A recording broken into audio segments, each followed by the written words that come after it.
Our train reactor spitting fire. The NFT analyzer. Diving deep into projects. He's the crypto energizer. From your mint coins to tokens. He's got all the intel. Web3 is a tree. Show you where to excel. He's got the insights like a digital magician. Unveiling secrets of the blockchain with precision. Wild stories from the web. He's always in the know. Crypto Yes, sir. community, Yes, sir. Yes, sir. Yes, sir. Web3 wonder. Oh, man. Oh, man. Oh, jeez. The AI thing. The AI meta. On the scene. The meme coin craze. Look, I know it's been, man, it's been, overwhelming, a little crazy. I want you to close your eyes. I want you to close your eyes and get a little comfy because I am here to carry you through. And my goodness, there's stuff we got to talk about. Good morning, fam. Welcome to Chain Reactor. It's great to see you. Happy Thursday. Still in October. We're in October territory. Still waiting for the real cook to start.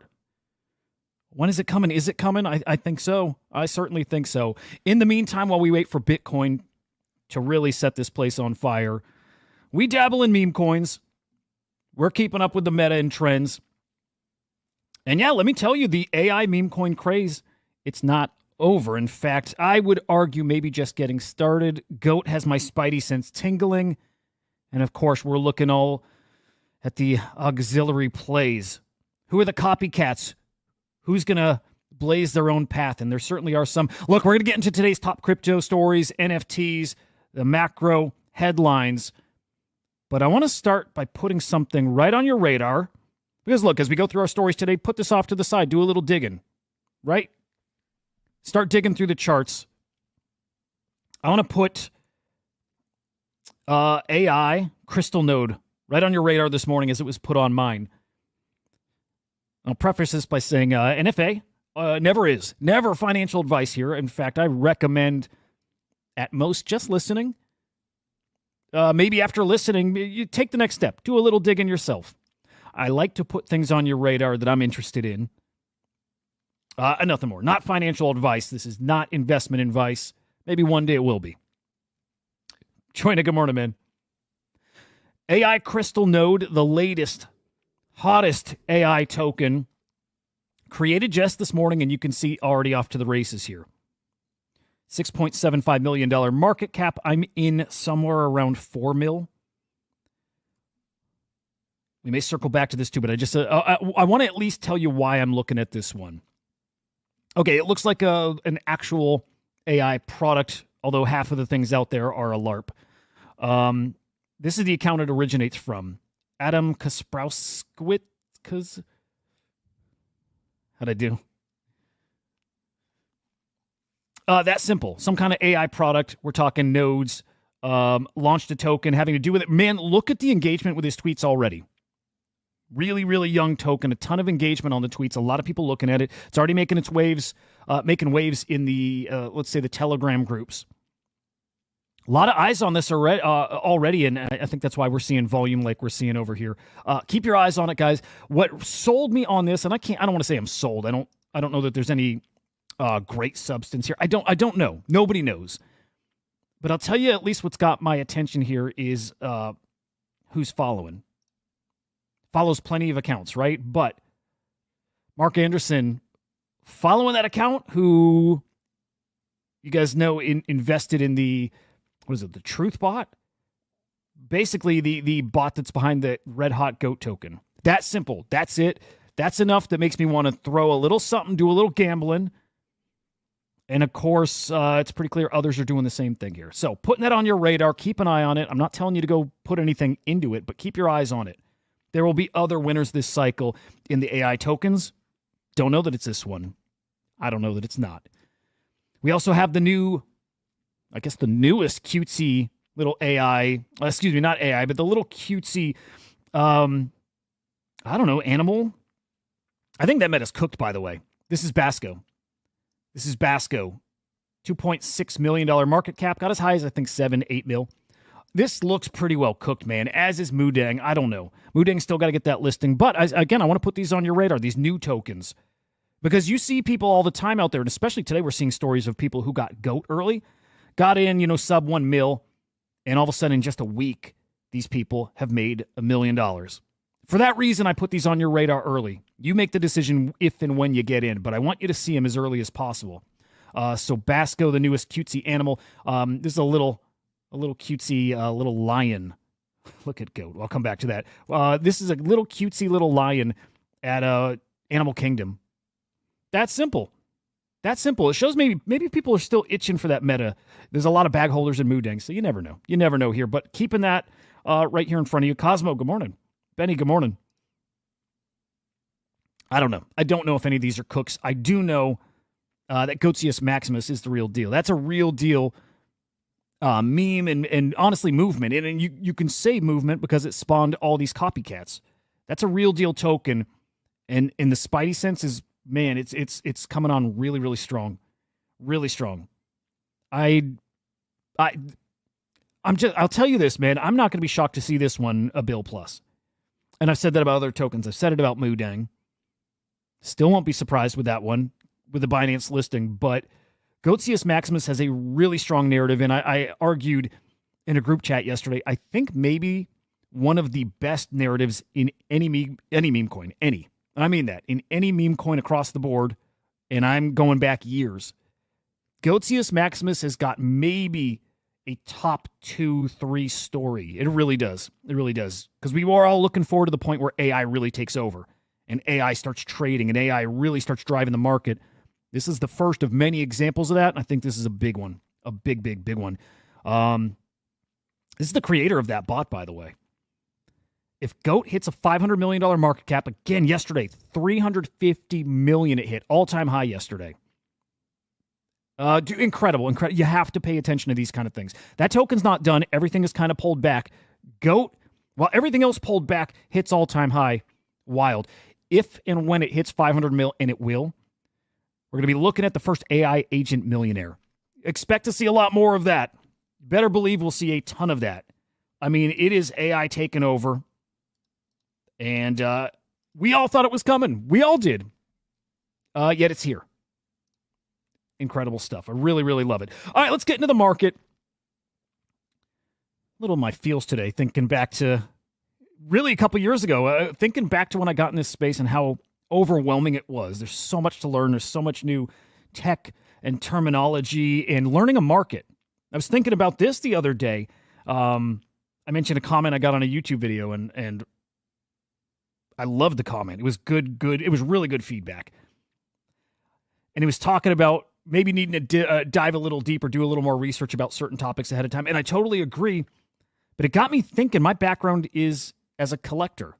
Truly as a collector. As somebody who would buy collectibles, flip them on eBay. That was my life, was obsessively collecting stuff. But I think there's a cool opportunity, and it is thanks to blockchain and NFTs and crypto to go from collector to investor, real investor, maybe even TradFi type investor. So just a lot of thinking, a little bit in the feels, maybe a little bit, but just thinking about how far I think all of us have come here in the past few years. It's pretty wild stuff. Anyway, Solana, guys, 2 years ago. Oh my goodness, 2021 is 3 years ago. Wow. 2021, Solana, same price it is today. Love to see it. Hard to believe it was just 2 years ago. FTX. Solana was $18. Now that's wild. Now that's absolutely wild. I love it, man. Again, I'm like, I don't know, sentimental is not the right word, but very much thinking about the time because it feels like a lot's changing here. It really does. Maybe that's it. The AI has got me thinking about how different this next cycle is going to be, and it's going to be pretty darn different, guys. Bang, good morning, Gravity, GM, Sir, Christian, GMs, Catch, GMs, Lemon. Great to see you, brother. People eager for AI to take the jobs. Take it. They could probably do a better job than most of us, and I think that brings about UBI, and I think it just opens up a really exciting new future. I'm excited for it. I'm not scared of AI. I'm excited for it to reshape everything. It is a tool. It is a tool, and people do not become obsolete. It's just we're going to keep having this cycle of us feeding AI getting smarter, us then taking what AI is doing and us getting creative with it, and then us innovating, and then feeding it right back to the AI. And it's just this kind of like constant cycle of AI innovating and then us innovating, and then AI innovating and then us again. I think it's really exciting, and I think all it does is make us better and smarter. I hope. All right, we had something pretty, I'll say decently big to look forward today, and that is potential rate cuts over there in the EU. And that decision is in. Rates are being cut. Now, Marty was saying that typically, and Gravity, you can correct me here if this is not correct, but typically the U.S. follows suit. I don't know why. I'm not, I don't pretend to be something I'm not. I am learning to be a smarter investor. I don't know if that's true. It sounds good. Marty's a smart guy. I'll take his word for it. If the EU cuts, the Fed will cut. That's simple. I buy it. So hoping that's a really, really good sign for us here in the States. More rate cuts coming, as most people are expecting here. Little hopium. Anyway, it is a good way to start the day here. Take a look at crypto. And let me refresh. It's been up for a minute here, but Bitcoin, back over 67K. Love to see it. ETH still over 2,600. Solana 152. Solid. Those ETFs cooking though, guys. Really, really, really cooking here. Yesterday, the Bitcoin ETFs, 458 million in inflows. Just a massive, massive number. On the ETH side, actually inflows as well. One of the best days we've seen in weeks. Now, the number is not anything like you see over on the Bitcoin side, but 24 million in inflows yesterday, again, on the ETH ETFs. I want to point out back on the Bitcoin ones. Look at that. Is that iShares? Look at how much inflows they've had in just this week here. Pretty impressive stuff. Here we go. Nate Geraci, iShares Bitcoin ETF now 760 million in the past 3 days. 22.5 billion since ETFs launched in January. Massive numbers, massive demand. And only going to grow. Only going to grow. Really exciting stuff here, guys. Everything we look at and talk about in regards to this run that's coming, I want to keep reemphasizing here. It's the same thing Murad is talking about with these $100 billion meme coins. Maybe it's just one, but many $10 billion meme coins. He and Raoul Pal say the exact same thing. Talking about different assets, but the exact same thing. It's coming, guys. And I think those ETFs are one of the biggest indicators of it. Marco, oh, dude, we're getting to that. Don't you worry. One of these, I've got 3 tabs open related to that. Yes, sir. Yes, sir. Pixel Moo. Oh, dude, I hope I get a whitelist. I doubt it. Now, I want to put a couple things on your radar. I'm coming back to these after we get through the news. These are our main topics. We touched on this yesterday, but this is Poly Market and Donald Trump being so ahead in the presidential election winner market, up by like 18%. Doesn't make sense, and for good reason, because it's not real. Real is in Poly Market's it's a betting marketplace. Right? This is not a real poll. This is not users poll. This is absolutely, this is gambling. And somebody either really, really, really believes in Trump or really wants the polls to show one way or wants the chart to show one way. We're going to come back to that. We know who it is and we know how much they're spending. We don't know why. We also got a report from A16Z on the state of crypto. I'm excited to get into this one a little bit. Kind of a state of the union. Also, a little spoiler. Pretty good. Pretty good. Vitalik outlined his vision for the future of ETH. Much needed, especially right now. Right now when we have an announcement from Uniswap that they're launching an L2. And the biggest knock on ETH lately is how fragmented it's gotten. How many services and the liquidity in those services have moved to L2s. People are right on with that thought. And Vitalik very aware. So what is he going to do to help bring some of that liquidity and compute back to Ethereum? We'll get into that as well. Robinhood announcing Robinhood Legend. This is a more advanced trading platform. I love it. There's some future trading here. Good stuff. This is, Robinhood had this aura of being like the poor man's investment platform. Not anymore. Maybe it always is that to some degree, but this is bringing Robinhood right up to par with the big boys. Pretty good stuff here.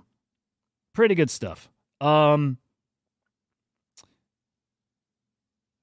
Cosmo, sorry, reading your comment. Interesting how NFT leaders, Crypto Punks, is actually almost at their all-time low floor. You know, that's also something we're touching on here, too. If there's time, have NFTs found their bottom? I think, I actually don't know. I don't think, true, nobody knows. You can have your opinion. Maybe it's better to just have an opinion and be firm on it. But nobody knows. Doesn't matter if you think yes bottom, no bottom. You have no fucking idea. I will say NFTs never found their bottom and still won't. NFTs only find their real value and their actual bottom if we can go through a substantial bear market. I'm talking 2-3 years. Not like we had last fall. In fact, picture that, but one that lasted a few years. That's how you find the real value of NFTs. But as long as we have these speculative cycles that come up, we'll never find the real value of these things. Never. Never. But I think you saw it in all the other collections, not the top ones because those held some value, still speculative, but all the others that bled out and were worth nothing and you couldn't move them, that to me is closer to the real value of 99% of the space. So again, we'll get more into that stuff. Right now, let's actually look at the NFT market here.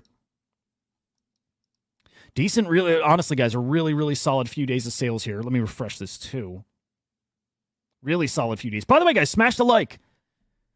If you're watching on YouTube, if you're watching on X, wherever it is, smash the like, give it a thumbs up, helps a ton. Guys, the afternoon video yesterday did some numbers. That was really cool to see. And we're really starting to pick up steam, but 2,600 views just over on X, really freaking impressive. Man, I say it, and I still know I don't say it enough, but I really appreciate you guys. Whether you're new or I recognize all the people. Chad, you guys are here every damn day. I really, really appreciate it. I just hope you guys... I hope you know that. I hope you know it. And by the way, when things start cooking, we're going to do well. I'll say that. The whitelist will be flowing. We're going to do A-okay right here. All right, NFT sales yesterday. One of our best days here in, we beat the 14th, so it's our best day in, it's probably a couple months here. 16.5 million, that is cross-chain sales. Unique sellers way up. Way up. Unique buyers down. I'm going to peek at how long it's been since we've had sellers that high. But unique buyers down, total transactions up, trade profits getting closer to that million in the negative. You can see 769,000 yesterday. Let me just skim and check. 61K sellers. It's been a minute since we've been that high. I'm not going to go all the way back, but it's at least months. And then that kind of sales volume, that is also months since we've been that high. Really, really great stuff. And we're at this point, 1, 2, 3, 4, 5, 6 days with sales in the over 10 mil. So very much heading in the right direction here. It's great stuff.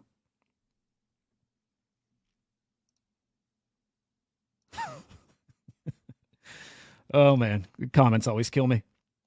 Okay, top collections here. T-Market at the number one spot, baby. Love to see it. I love those guys. I would love to get them on the show, by the way. That'd be awesome. Would love to get the T-Market crew on. We'll make that happen. Mady is your top PFP here in the past 24 hours. 519,000 in sales. This is ahead of the Cult TGE, but that's cooking on pre-markets, guys. It really is. The Cult token... Okay, look, I have dunked on Mady before, and I like him a lot. I would love to have a Mady. Mady is the ultimate cult here in NFTs. Before Murad came and made his predictions, and I got into Aeons and Spurto Gremlins and all that stuff, right? Before that, you've heard me. I said Malady's will flip Bored Apes, and Malady's could flip Crypto Punks. Now I think it could be any of those top culty collections, but there really is no cult bigger, better than Mady. And that cult token, perfectly named, the cult token is going to rip. This is going to be a big deal. And I'll say this. I'll say this right now. I can't afford a Mady. I'm sure most of you can't afford a Mady. It's okay, right? We saw what Aeons and Spurto Gremlins and those Mog Auras, we saw what all the other cult NFTs did. There's going to be so many opportunities, so many cults that eat. And, of course, I'm going to shout out the Bas Angels over on Bitcoin. We talked about them here at 0.004. 0.005, all the way up to 0.007. I mean, you're looking at, if you got into these back then, a 4x, maybe a 3x.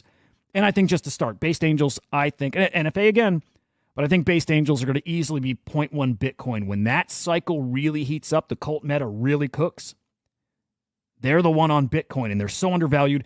Kook Capital has many Bas Angels, has tweeted about them once or twice, and he's been dead silent in this run here. He's probably accumulating, or he's probably waiting to talk about them till it's time. But make no mistake, Bas Angels will be 0.1 Bitcoin. I would bet I would bet a little something on that. I was gonna say cash, but we don't do cash here. That's blasphemy. Blasphemy. Hudah cult tiny, but I like it. It's a nice intimate cult. You know what I mean? That was fucking gross. Fraganas are behind Mady, Gilded Guardian Heroes, OMB, Sorare, Crypto Punks, Dozuki, Bitcoin Puppets, Redacted Remilio Babies. We got 1, 2, 3 cults in the top 10. You have to consider Crypto Punks are a cult. Crypto Punks actually need to be lumped in that. And when we talk cult collections, Crypto Punks. So Mady, not your top cult. It's Crypto Punks. We'll do a token at some point. We will. Like, honestly, we will. I put out an NFT once. I did. I put out an NFT on Tezos as a way to just put something out there that one day I can give like whitelist to it. I did that. I mean, I know Katz supported that thing, and he bought up a bunch. What I think I sold it like just to play and test. It was like 1 Tez, and then I don't even remember. I think I jacked the price up so people would have to buy it off. Katz, look, I don't have a big following or audience yet. That's why I appreciate you guys, because you've been here and stuck with this shit show throughout. It is growing now though, which is super cool. Anyway, there will be assets in this ecosystem. I love this shit. There will be stuff in this ecosystem at some point. And we have all the Slam stuff to play with here coming up very soon. Oh, by the way, my goodness, this should have been top of mind for me. We'll just give a little tease here. But we do have an announcement coming next week. We do a lot of teases. Okay, we do a lot of teases here. 1 week from yesterday, it is a big announcement. It's one of the bigger ones we've had here lately. It's very cool. It's very NFT related. I cannot tell you what blockchain it's focused on. Maybe I could say it's on multiple, as you'd probably expect from us. It has a little something to do with a lot of things we've been teasing. And this is not the only announcement. This is just it's just one that's imminent. It's really fucking cool. I'm really excited for this one. So stay tuned. 1 week. We'll drop that on you. I think you'll like it. Top sales in the past 24 hours. It is Crypto Punks. I think you guys are noticing Crypto Punks are picking up steam. My goodness, a 25 ETH punk sale. Oh, what happened there? Wow. Your top sale, though, Punk 8123 selling for just over 40 ETH. That's $104,000. More Beeple Spring Collection NFTs moving. This one for 30 ETH. Wow. That one in particular, guys, I believe that's the one that he gifted to Joe Rogan. I think that's it. Is that correct, guys? Is that the one he gave to Joe Rogan? Now I can't quite remember, but yeah. Yeah, Cosmos, it's the whole Punks thing is really interesting right now. We could peek at those. But yeah, hey, here's what's coming up today. There is some cool stuff to be on the lookout for. We have the Mudeng NFT collection from Pixel Art Fighter. This guy's awesome. This is finally coming. There was kind of pretty cool story behind this. Interesting story at the very least, where somebody kind of ripped off his art, kind of copied the art and didn't give credit until he got a little heat for it. And yeah, it is what it is. But he sensed what was going on here, the opportunity. And so he is launching a collection here, Pixel Art Fighter. It's a cool looking collection. It is very affordable. I'm going to try to mint it. I definitely going to try to mint it. I like these. I just feel like Mudeng is kind of cooked, right? It feels kind of cooked. So I don't know. I have no expectations with this thing, but I like it, and I do want to support this guy. In fact, how many of these were minted already? Did he save some for himself? There's 14% already minted. So maybe he saved some for himself, and he's going to flip these bad boys. But anyway, cool looking collection. I really do hope it does well. I do.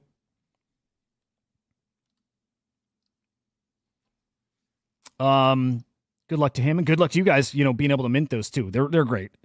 You know what I'd like to see is the Mudeng fungible token community, which they don't have one really, but I'd like to see them support this. That'd be a good look for them. And to tell you the truth, they need it. Other mints coming up. Oh my goodness, guys. Oh, never mind.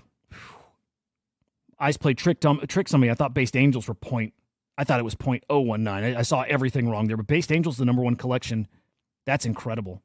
Oh, I love to see that. Not too late there. I would not buy into a pump. I'm not telling anybody to buy anyways, but Based Angels are really, really, really, really legit. They have a rune, and it's just, man, that meta. And you know right now the cult meta is kind of down, right? Aeons are down to 1.4 ETH. What are Gremlins at? Milady's up. That's great. Milady's redacted. Remilio up. But yeah, Sproto Gremlins down. Project Aeon down. Mog Aura's down. I'll tell you this, man. This is actually really interesting. My goodness.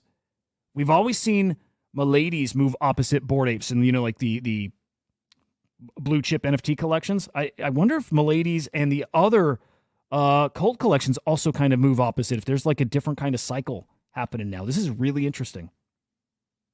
Really, really interesting. Anyway, Based Angels, it's what you want on the Bitcoin side if you're trying to get the cult experience over there. They're great. I would argue, though,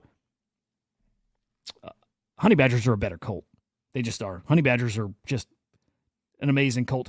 We have two Gizmo, the cat collections, their ordinal collections minting or being inscribed today over on Bitcoin. Two of them, one people are saying is kind of scammy. And I don't know which is which. And another from MK. I believe this is the MK mint. I think it's this one. Pretty sure. I'm pretty sure. This is a free mint. I think it's first and foremost for the Puppets community. There's a few collections that are whitelisted for this, but it's, kind of Puppets adjacent here. And let's see. Checking where they're minting this on. I'm not gonna have a chance to mint. I bet these are great, dude. Oh, these are gonna cook. Man. Okay, now I'm getting a little FOMO here. Anybody trying to mint those today? I think you may want to.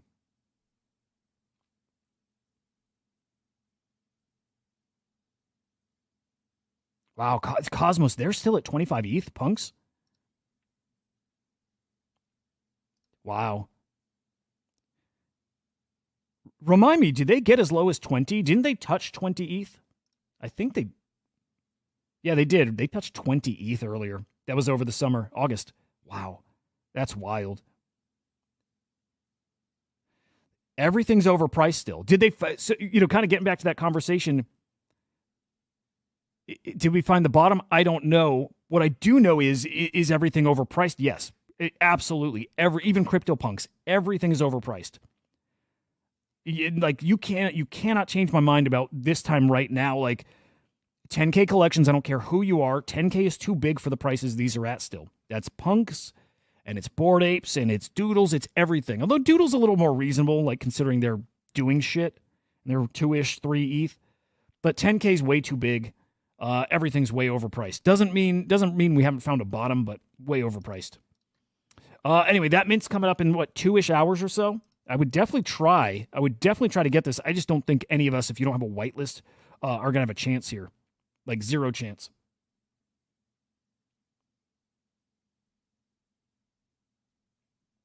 Man, I would love to find it. Oh, okay, hang on. This one is the one they're saying is the insider 20% held one. This guy, MK Ultra, is the mint that at least Businessman was looking forward to. Let's peek at this. Public sale today at 4 p.m. I don't think it's going to make it. I don't think anybody, if you don't have whitelist, is getting a shot at this, but worth a look. Okay. Oh, is this just... It's just a 400 edition collection. It's tiny. If I'm reading it right.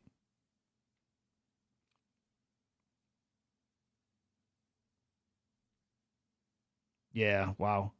If that's the right collection, it's a tiny... No, that can't be right. Like, I don't want to dig into this right now, but... Yeah, I don't know. Anybody have details? Anybody know for sure about this? Oh yeah, Christian, definitely try to mint. And Gravity, what's the game? Gravity says the game mints at 10 a.m. today. I'm not familiar. Really cool. Really cool stuff coming today. So again, Mudang and these two Gizmo collections. Speaking of that, how's the rune looking? I love the rune. I think I mentioned, guys, I bought more of the Gizmo rune. Yeah, $16 million market cap.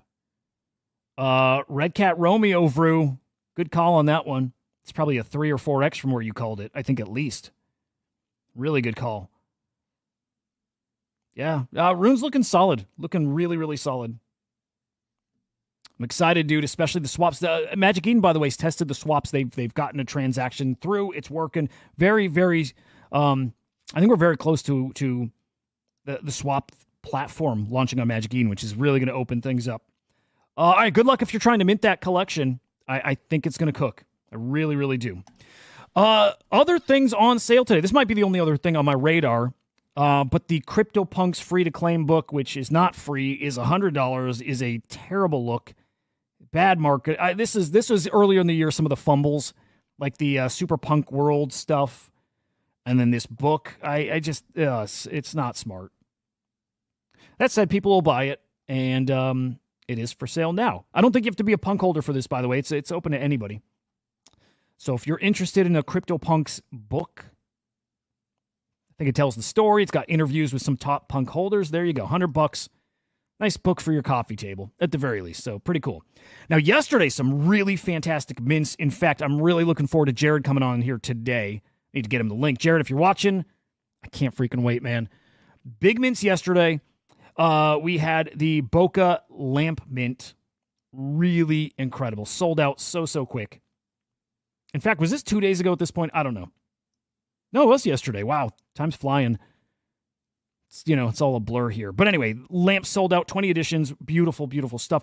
Last we saw, none for sale on secondary. How about now, though? Let's see. I'm really curious on secondary what these go for. Joe had a prediction of like 10 ETH. I think more like 5-ish. But we'll see. Floor price, 420 ETH. I like it. These are awesome. I hope they get to 10 or so. Like, these are really cool. These are really cool. I think they'll sell around, okay, they were $3,000, I think. I think they were 3,000, so like 1.25 ETH. I think 5-ish, 4 or 5. And I think they should be higher, but that's thinking like crazy market. Oh, wow, Super Punk World down to 0.16 ETH. Sounds about right. Yes, and Choina, I'm glad you pointed that out, but yes, the free to claim is a reference to how punks were initially sold in 2017. Exactly right. They were free. You pay gas. Yep, that's exactly right. I'm glad you mentioned it, man. Okay. Other big mints yesterday. Yeah, yesterday's a really fun day for art. By the way, that's the lamps. They look amazing. Just really, really incredible stuff. Gremplin had a mint yesterday. I had no idea about this. None. Didn't know this was happening, but a mint on base. I think something like 100,000 NFTs. Little collectibles, Halloween themed. Love it. Really, really love it. 50,000 minted. There we go.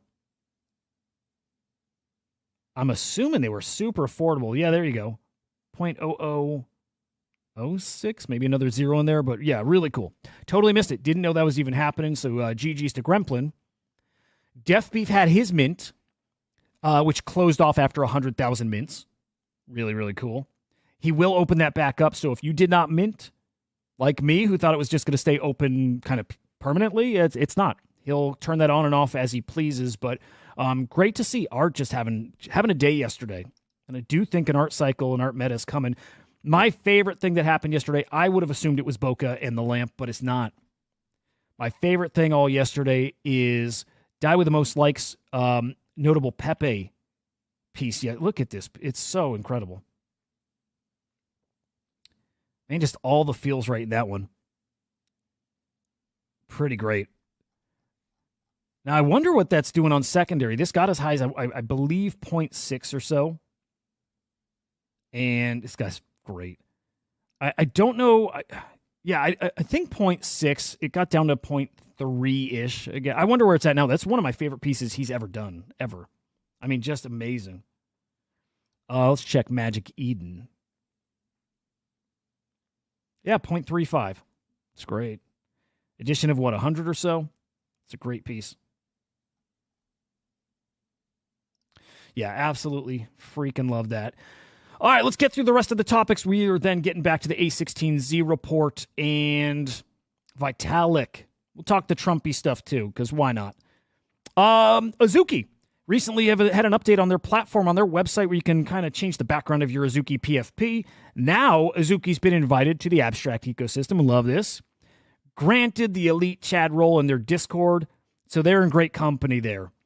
With Sappy Seals and Node Monks and Bitcoin Puppets and what are some of the other strong IP that's over there? I want to Bored Apes are over there too. Obviously Pudgy Penguins. I feel like there's another big name. Claynosaurs. Just think of the biggest IP, right? Across blockchains. They're all given this elite Chad role. And what it means, we don't know, but I'm assuming rewards on things that launch there probably going to be directed at these guys first. Really smart. Really smart. Luke he's a big brain here. Battle plan. I don't know what to say. I usually don't have anything nice to say. I wish I did. I wish I did, guys. I don't hate you. I don't hate anybody. But I do think the Pixel Vault ecosystem is a little...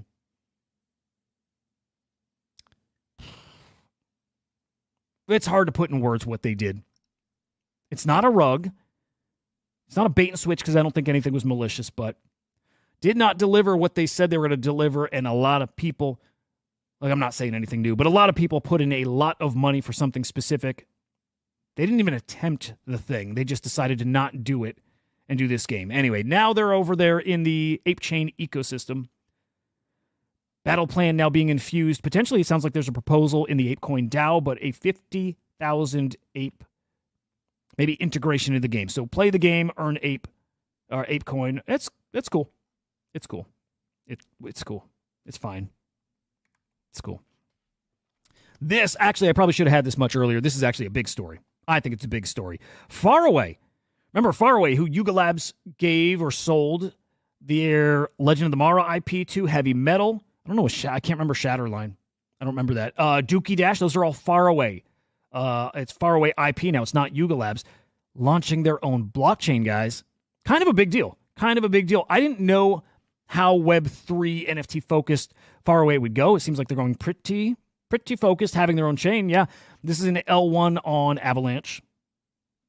I think it's pretty darn cool. Clemente is like their influencer. That's pretty cool. I like him. Out of the influencer dudes, Clemente might be there. It's not Clemente. Fucking A. I thought that was Clemente. But Clemente's got the post here. It's like a Bizarro World Clemente there. Anyway, that's big news. I think that's pretty great. More blockchains and more and more and more. It will never stop. An endless stream of new blockchains until people until it's a big enough hassle that people refuse to participate. And I don't think that'll ever happen because of things like Vitalik's plans. Avalanche has got a weird ecosystem. I could not explain it to you because it's been a while since I've really wrapped my head around their ecosystem. But the Avalanche, because it's got those different, it's got like the A chain, B chain, C chain stuff. It's very confusing.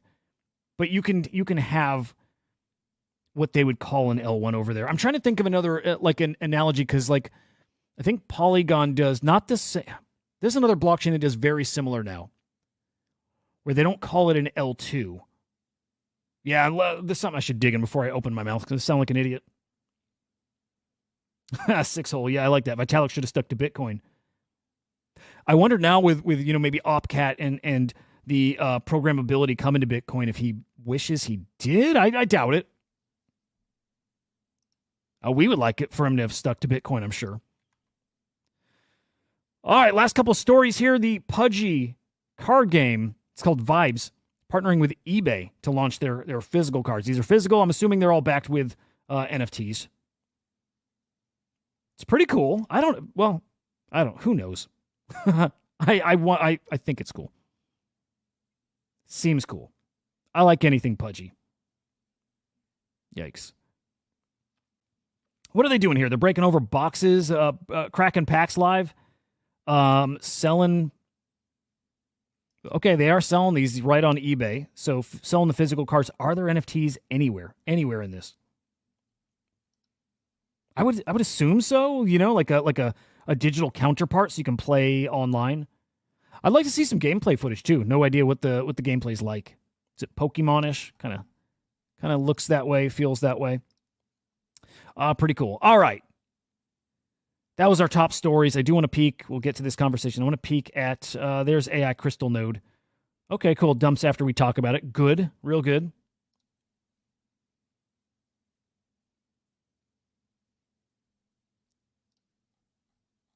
Okay. IPA Cowboy sharing a story. I'm going to put this up. I don't even know what it is. Manakai, what is this? Proud to announce Manakai is the principal partner and official shirt sponsor of Sheffield United. Oh, cool. That's pretty cool. What do you get as a holder? Fans and Manakai holders, it's time to grab your new Sheffield shirts. Oh, you don't get anything. You get to buy. You get to buy the shirt. It's pretty cool. Yeah, expect to see a lot more of that. Partnerships like that, meme coins and NFTs and all that. Like, remember, Pudgy Penguins now on a La Liga team's jerseys or shorts, but really cool. Yeah, I dig it. Thank you, IPA. Okay, NFTs. Let me show you where this stems from. Pix, who's made some great content here over the past few months. He started doing these like kind of profiles on individuals in the space. He polled 20 of the top founders, analysts, influencers, asking them if NFTs hit their bottom. And your results. Hang on. I need something.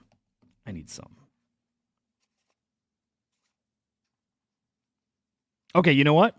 Get your thoughts together. Get your takes together. I'm going to step away for a minute, and then we're diving into this.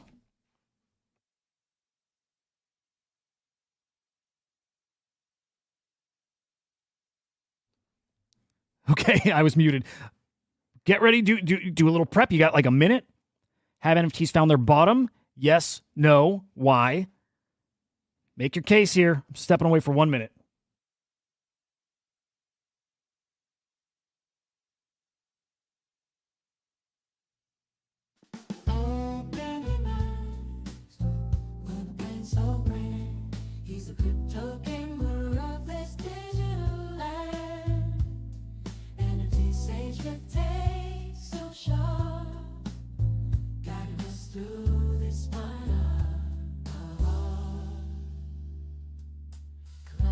Coins and riding waves.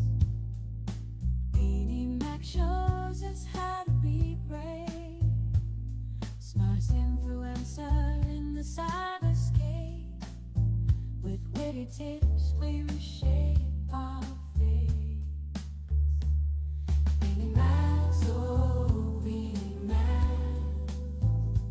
In the world of crypto, he leads the pack. Oh, I love Beanie. Dude, I gotta get the Jew song loaded up too. I got to. It's a fucking beautiful song. Okay. I told you guys I started lifting a couple weeks ago, and I love it. I'm back to getting up at 4 a.m. I love it. I gotta pee all day long though, so it is what it is. Gonna get jacked, boys. Gonna get jacked. Give me a few months, it'll look jacked. Okay. Vrew, it is Gizmo Mint Day. I'm so excited you got us whitelist. Hey. All right. NFTs, are they back? Are they not back? Farouk, or no. The question is, have they found the bottom? Yeah, Sixhole, that's our Beanie song. It's like the Beanie fan club.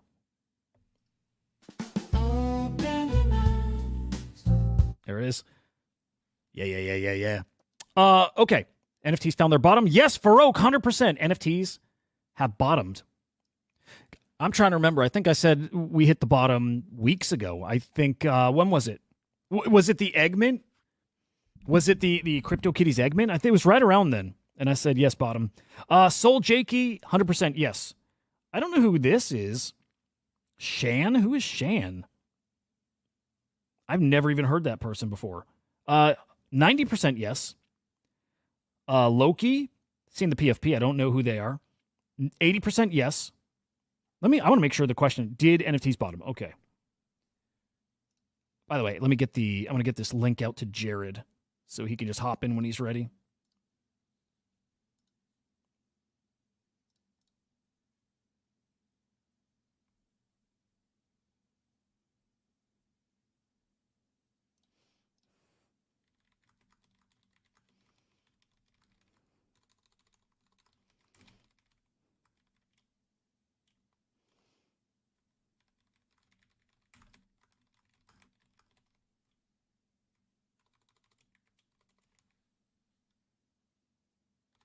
Okay, boom.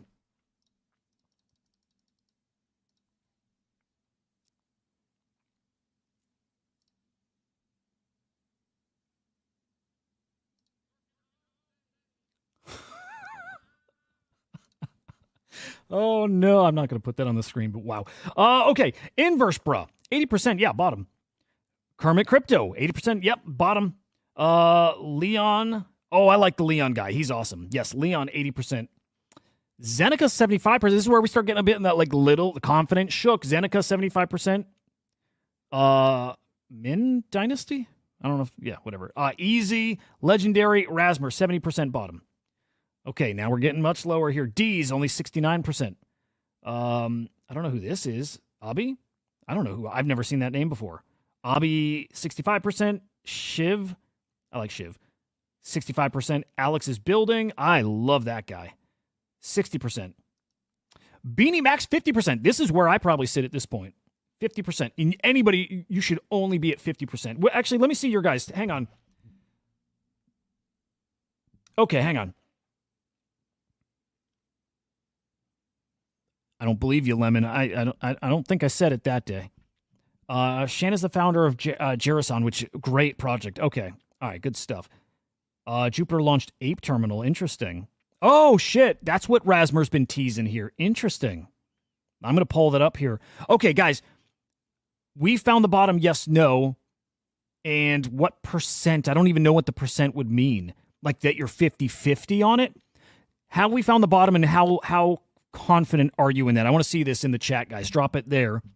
Do you lean like where Beanie is? Like 50% chance we've hit bottom. Andrew asks how again, 50%. Sammy, I love Sammy, 45%. Ruthie 40, Whale 35%, B-Check 30%. I like these. I'm closer to that side. Again, I just don't know how you measure bottom. Sentiment-wise, bottom is in, but price-wise, I don't know. Okay, with an average of 69%, we're not scraping the barrel, but we're definitely close to the bottom. There's room for major upswing. Hang on, let's back that out. Okay, well, there it is. That simple. Have we found the bottom? Well, I got to go right back to what I said before. No. Yes and no. Yeah, no, we have. Yep. Bottom's in. Or is it? Look, nobody fucking knows. I don't know. None of those guys know. Beanie probably is the best take. 50-50. Who knows? Let's look at... Maybe Crypto Punks is our best example. And I'm glad that was brought up here today. 26 ETH right now. Wow, things like Mady are cooking. And again, those culty NFTs cooking. George, I like that. 25% chance we hit bottom. 75% chance then that we have not. And look, so... It's such a weird question because look, if Crypto Punks are lower tomorrow, is that it? Is all of a sudden that's correct? We weren't at the bottom? Like, what's our metric for the bottom? Actually, I could tell you what it should be. I can tell you exactly what it should be. It should be the Crypto Slam Index. No, not that. Oh, it's a great site. It should be the Crypto Slam Index, measures the value of the market. And I can tell you, it just keeps finding fresh new lows. But that should be how you measure the market. Do like very, very honest here. The Crypto Slam 500 index. This is not the all-time low, but man, I'll tell you, it's getting very close. All-time low is right around here. Dipped under Wow, yeah. 1140 basically, lowest it's ever been. This is how you measure the bottom. And honestly, he should have done his chart with this. People don't, I think a lot of people don't know it's out there. They should. Like, it's super useful. So the value of the market, all-time low. Does it go lower? Yeah. You know what? Okay, now if I think with this in mind, we've not hit the bottom. Because even when we come back and new mints start happening, and that's usually how it goes, new mints. Oh, there's that 8 Pro. Awesome. New mints start happening. They literally, those are, I like the term that people are using lately, thanks to Murad, but vampire attack. They are a vampire attack on the established collections. When the market's cooking, those top collections go down. They bleed out because people sell those to play the new, play the casino, play the next hot new mint. So has it found its bottom? No. I can't fathom that it has. I'm like literally flip-flopping here, like right in front of your eyes. It has not found its bottom. More bleeding out to go. And again, I think the point earlier is, how do you even predict it when everything is dictated by the hype cycles?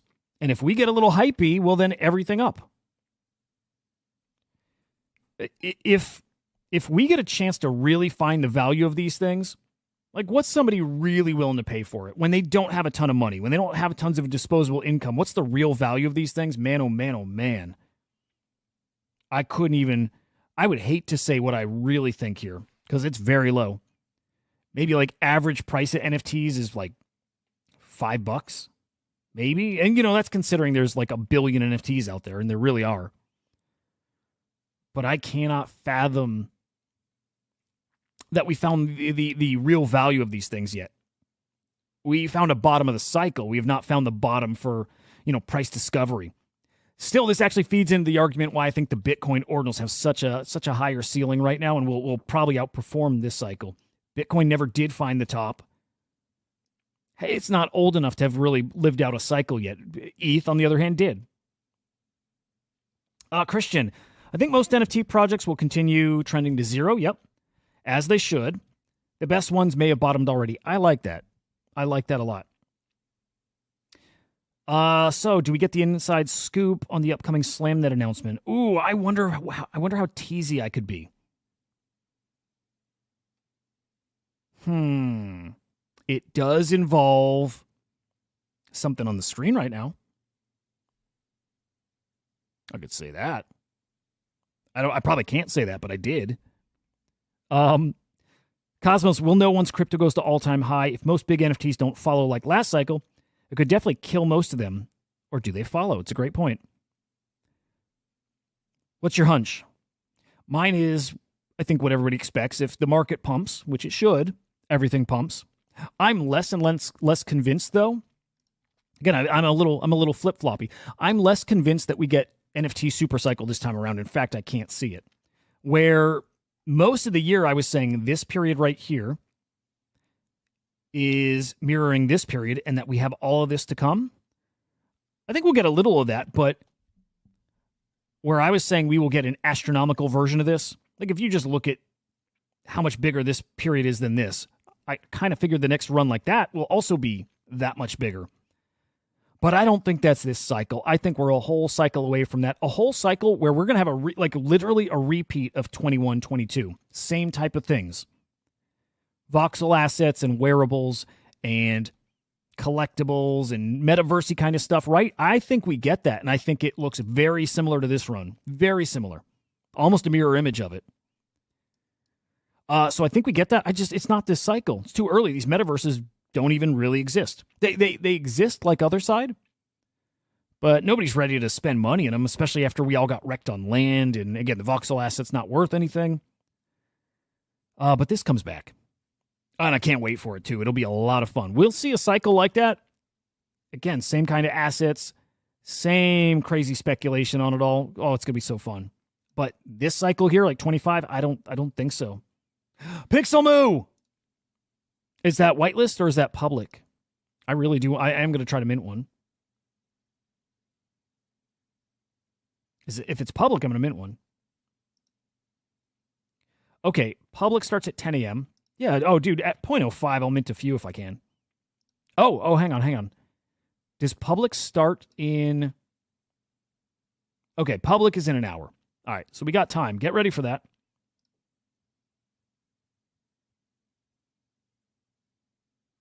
Good stuff. Yeah, thank you, Marco. Yeah. Yeah, no, all good. All good, Vrew. That was a tough one to get whitelist for, I imagine. Like, pretty tricky. Where were we? NFTs, bottom. Don't think so. Also, nobody knows when market pumps, NFTs pump and rip. And my goodness, it'll be a lot of fun. All right, let's take a look at Jupiter's new 8 Pro. People have been teasing this. Rasmer's been teasing this specifically. I keep looking back here. Oh, no. It's starting to be... Yeah, dude, I don't like that gravity. 20? You can mint 20 of those? That's stupid. I mean, way to almost kill your mint right out of the gate, right? What do you guys think? The Mudang mint. Is this a deal breaker for you in any way? The fact that you can go in there and mint 20 of these in one clip? I really don't like that. I don't know why he would have done this too, other than to try to guarantee himself a mint out. And the fact that he's got a bunch of the supply, so he's just going to dump a whole bunch too. I think, like, this was already 14% pre-minted. So I think the artist minted a whole bunch for himself. I don't like this. I don't like 20. It should be 2. Yeah, that's not smart. PAF, Pixel Art Fighter, whatever his name, he's fucking awesome, man. He's a phenomenal artist, but that's stupid. Mike Bennett, good morning, man.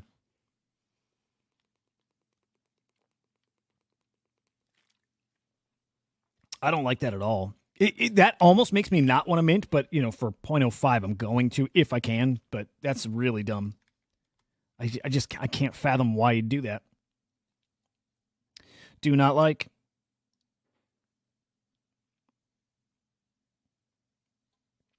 Let's check that ape terminal. Oh, and by the way, Kraken launched Wrapped Bitcoin. It's KBTC. It's an ERC20. So this is Wrapped Bitcoin over on ETH. Yeah, actually, that's a good point, Bang. 1 soul gets you 20. Yeah, it's just too much. Yeah, everybody dumps. Yeah, China, great point. So, and that's what you're going to see. It's just going to dump.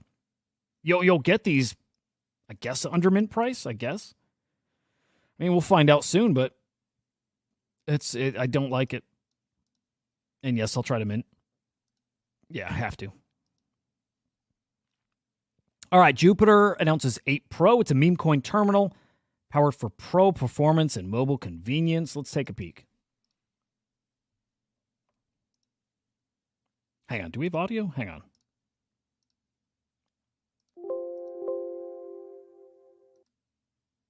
No, maybe no audio. I'm not muted or anything. Okay. There we go.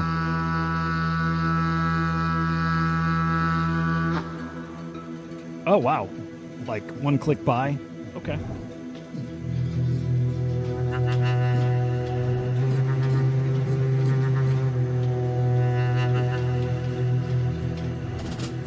I like it.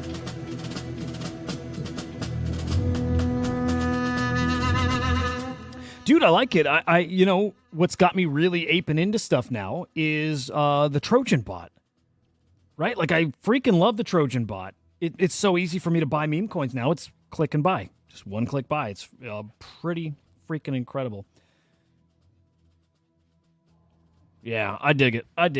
I'll definitely peek. If that's live now, I'll probably get in today and start playing around over there. Yeah, geez.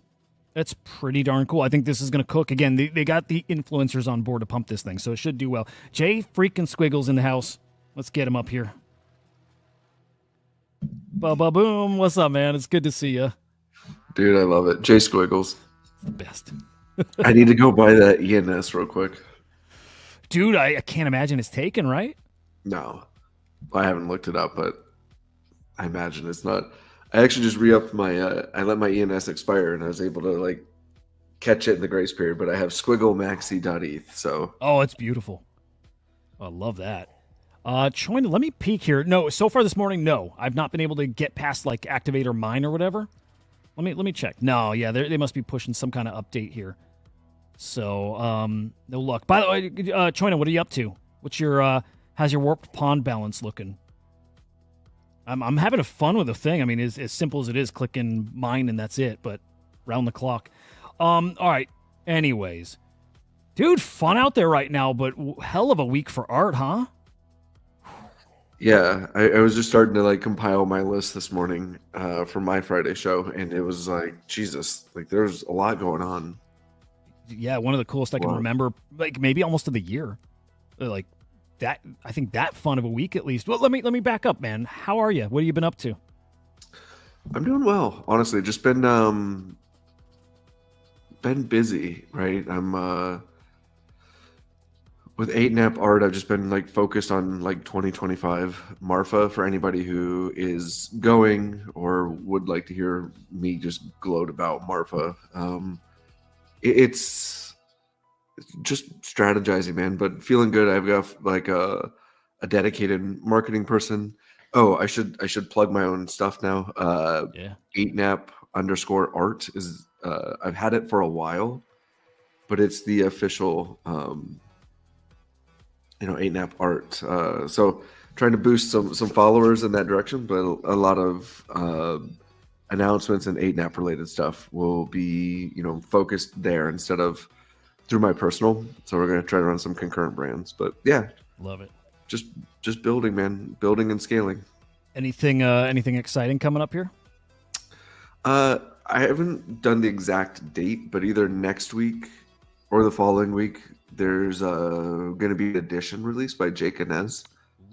So I was able to like curate and hand select like 3 pieces that I'm just calling like the Red series, and it's cool because it's like 3 pieces from Jake's like different photographic collections, but all have like who's this. Jake?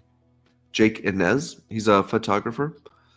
Really great photographer. He started off with this kind of in like the culture scene. He came up. He's got a really cool background where he came up through skateboarding, and so he started just like shooting a lot of his buddies. He's from SoCal, so he's like a super talented like dude, and he like I got drawn to him because like he has this. It's like it's funny because like when you like run analogous and it's like on the surface like we're the complete opposite. Like he's Latino, fully tatted out, face tats, like everything. But like I started seeing me in a lot of his pictures, and not me as in like me, but like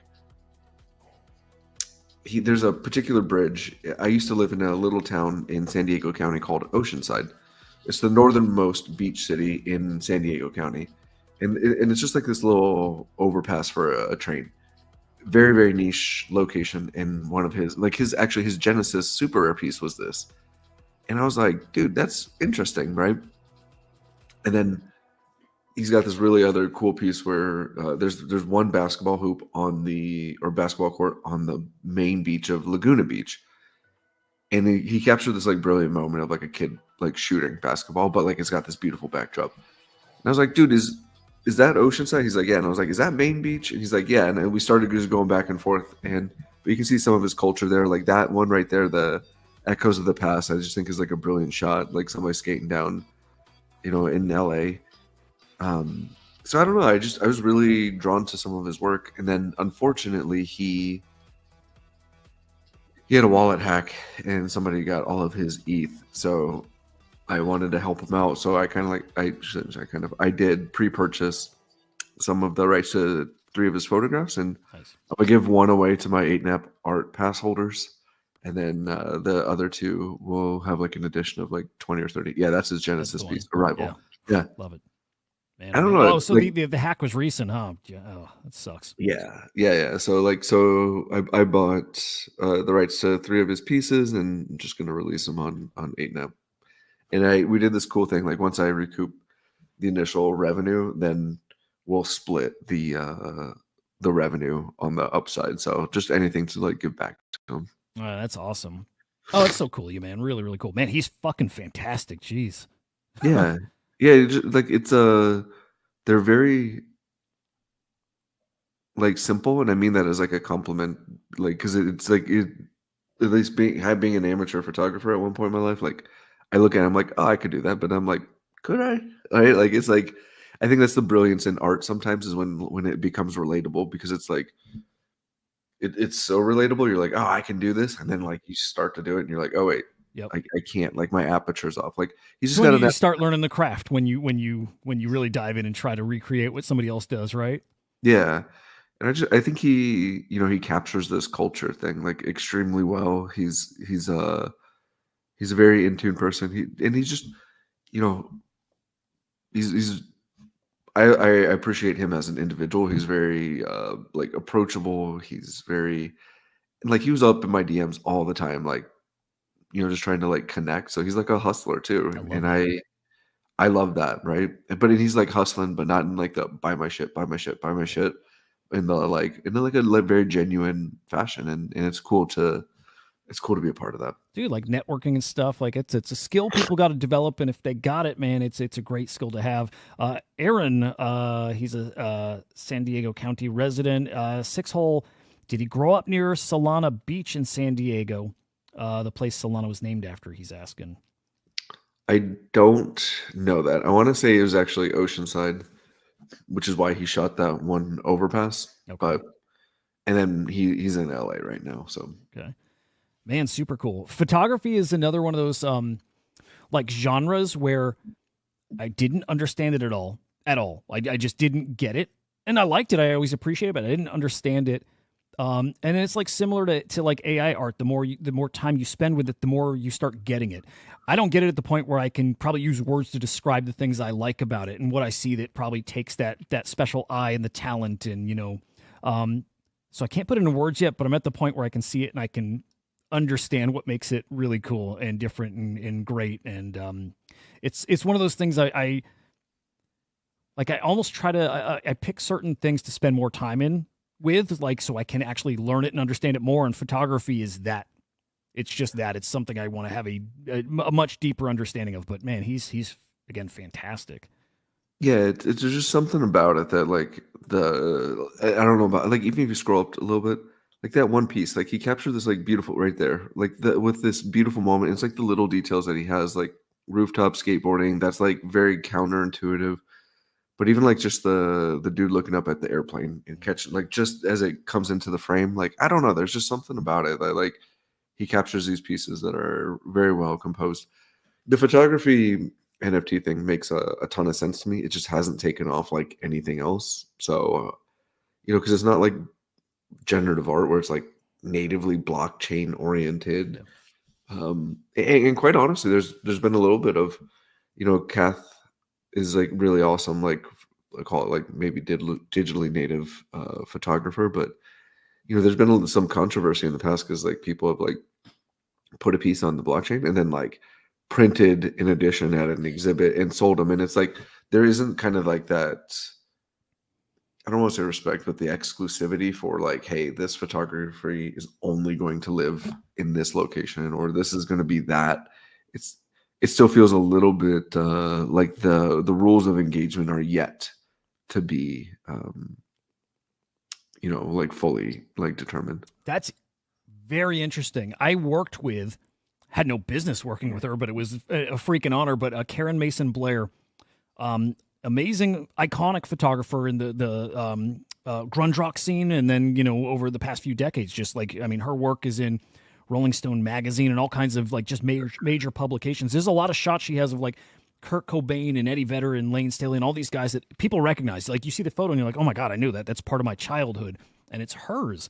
And she did a drop some Alice in Chain photos through Crypto Slam when we had a marketplace, and it was just so. I'm Pearl Jam for decades has been my number one band, so that was such a treat. And but I noticed that exact thing you said as far as we had these pictures we were selling as NFTs, but yes, also physically they were being sold, whether it's her website or in Seattle at their market. I forget the name, the Pike Street Market things, and they'll have art fairs and stuff. And she would sell physicals there. I'm like, oh, interesting. I wonder if I should explain, what people kind of value in the space and that it is a little more exclusive and, others don't have that chance to own it. But same time, I think some of the rules are still kind of being written, but that I felt that in photography specifically. Yeah. Yeah, and I think that like at least during its initial boom, that was part of the in my opinion, as an observer, knowing like enough to scratch the surface, but not an expert by any stretch.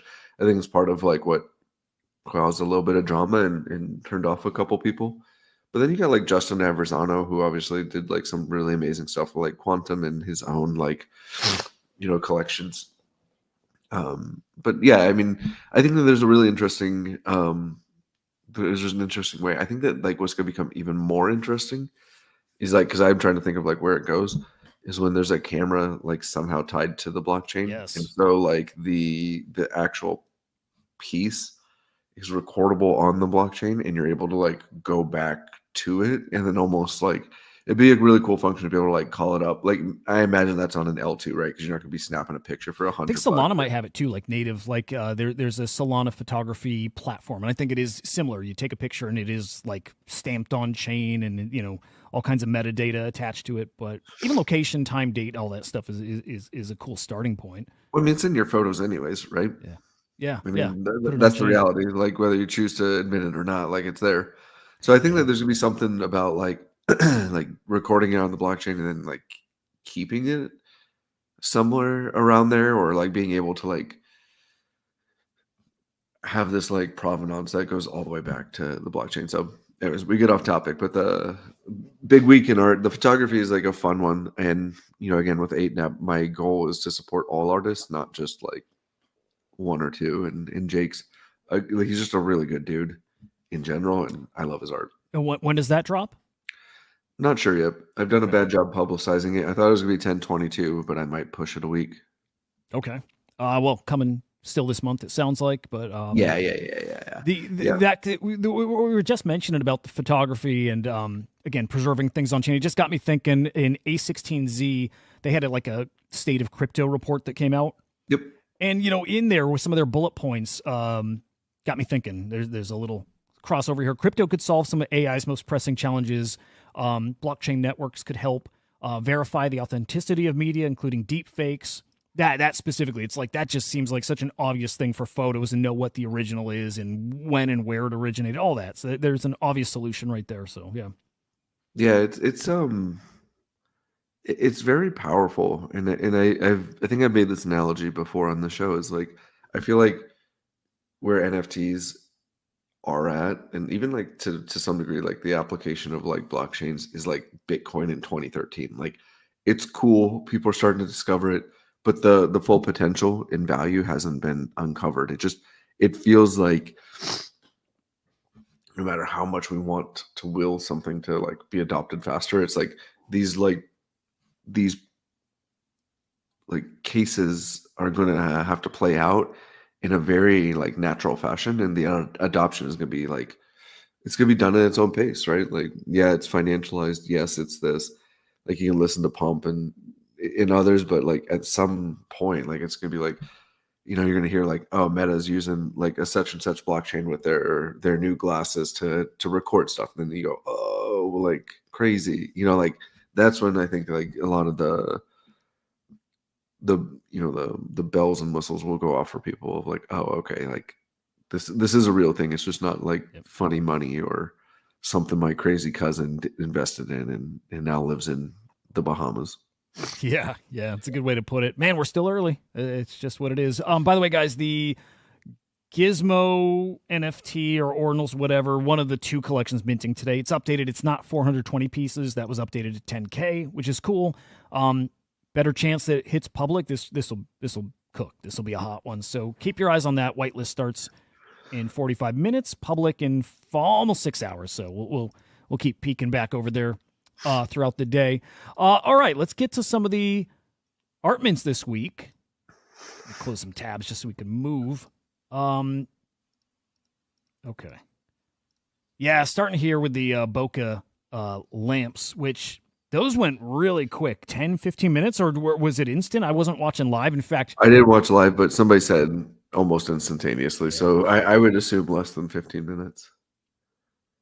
It's so cool. Yeah, I forgot, kind of. Like I knew it was coming, and I saw the tweet that it's live and caught it, 15 minutes later and it was already sold out, which is really cool. Dude, the outputs, what people came up with, incredible. Dude, it's such a good looking collection. It really is. And still more to come. This is just the first 20. There are only, I think, Jared, only 20 of the lamps. Correct. Yeah. There's only 20 lamps. They look so good. They really look so good. And so I'm peeking at secondary to see, I mean, is it doable? Is it doable? And like yesterday when we looked, none are listed.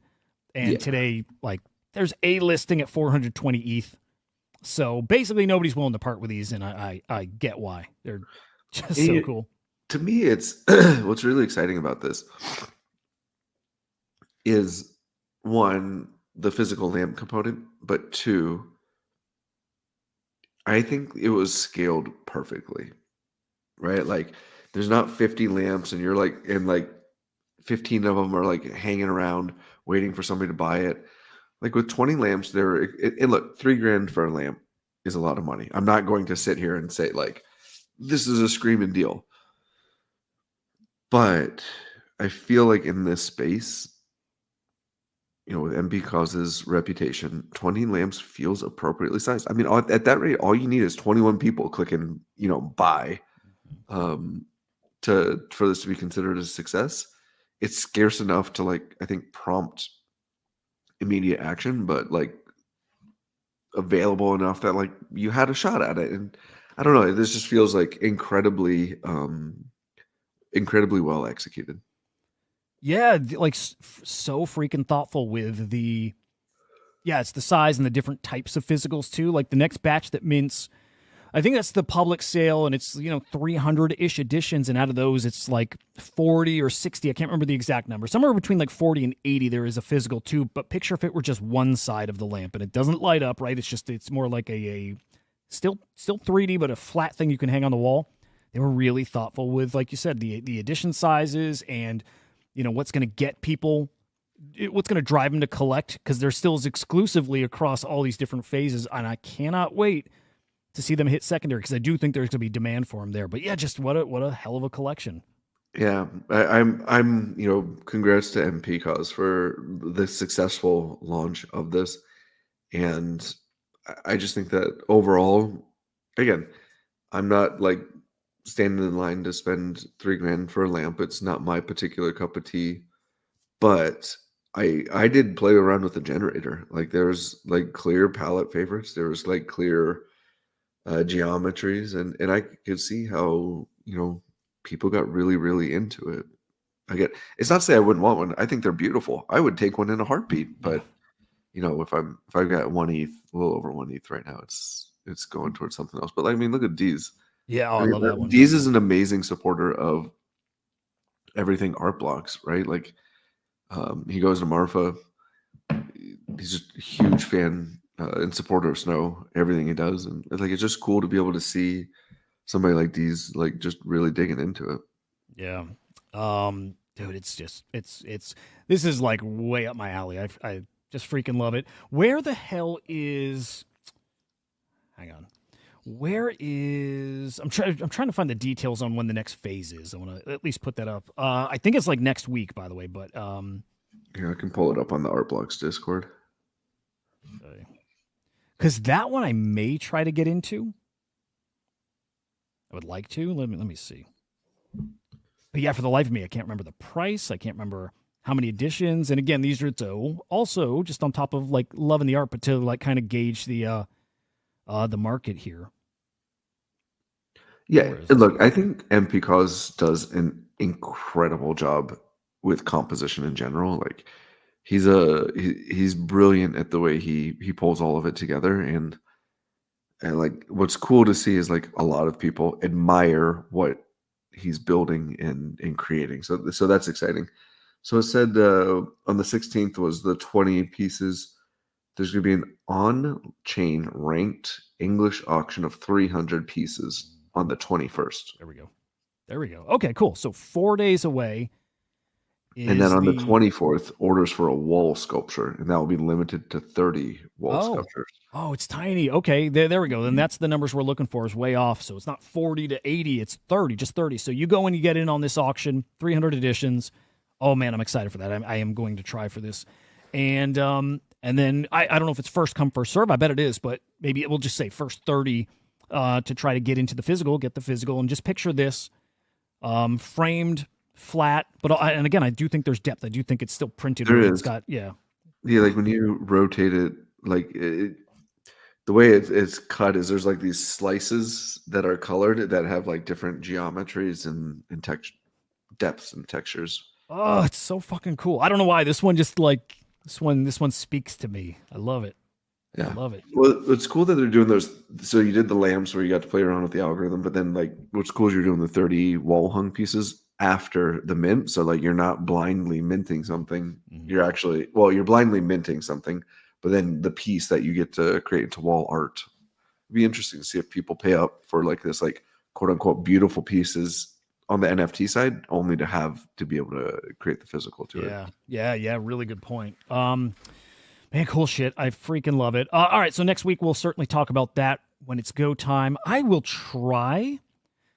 Can't remember the exact time, but I will try to actually go live during the mint, which is something I'm going to try to do a lot this cycle coming up. It's like Awesome. mint happens, go live during it, especially if I'm minting it too. But it's just man, it's one of the funnest events in the space is a live mint. So Well, hope and to for do a those lot who of aren't familiar, generative art is really, really special in that sense because it is like going to the casino to some degree.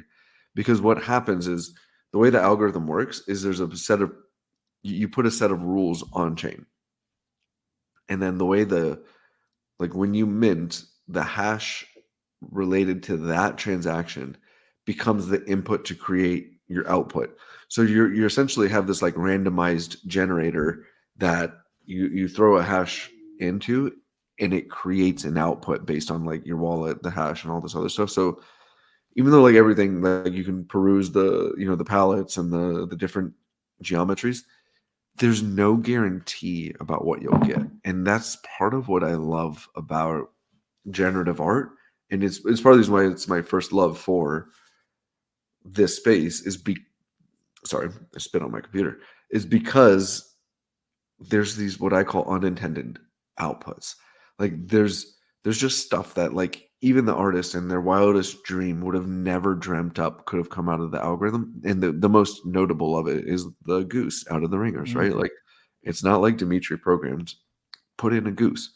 He put in dot or peg wire, color this if that happens, and it just so happens that one came out that looked like a freaking goose. Like it's just really interesting, and then like the lore, the memeability that results from it. Like you have the god mode Fidenza that I think I won't quote it. It's either 6529 or Cause has, I think it's 6529. 6529 has the tulip, and he bought the tulip Fidenza because it's the tulip mania. So you just it's start called going, God mode. Is that a nickname for it? yeah, just say god mode Fidenza. I don't think I knew of this one, by the way. That's not it. Oh, okay. But like and I have to look it up. I think like there's a series of people who own it. And it became this like thing because it was like even like when Tyler and then Dandelion were releasing QQL, they went and did the math, and the likelihood of like Fidenza is a 1,000-piece project. There you are. Wow. Cosmo looks like he owns it. Yeah.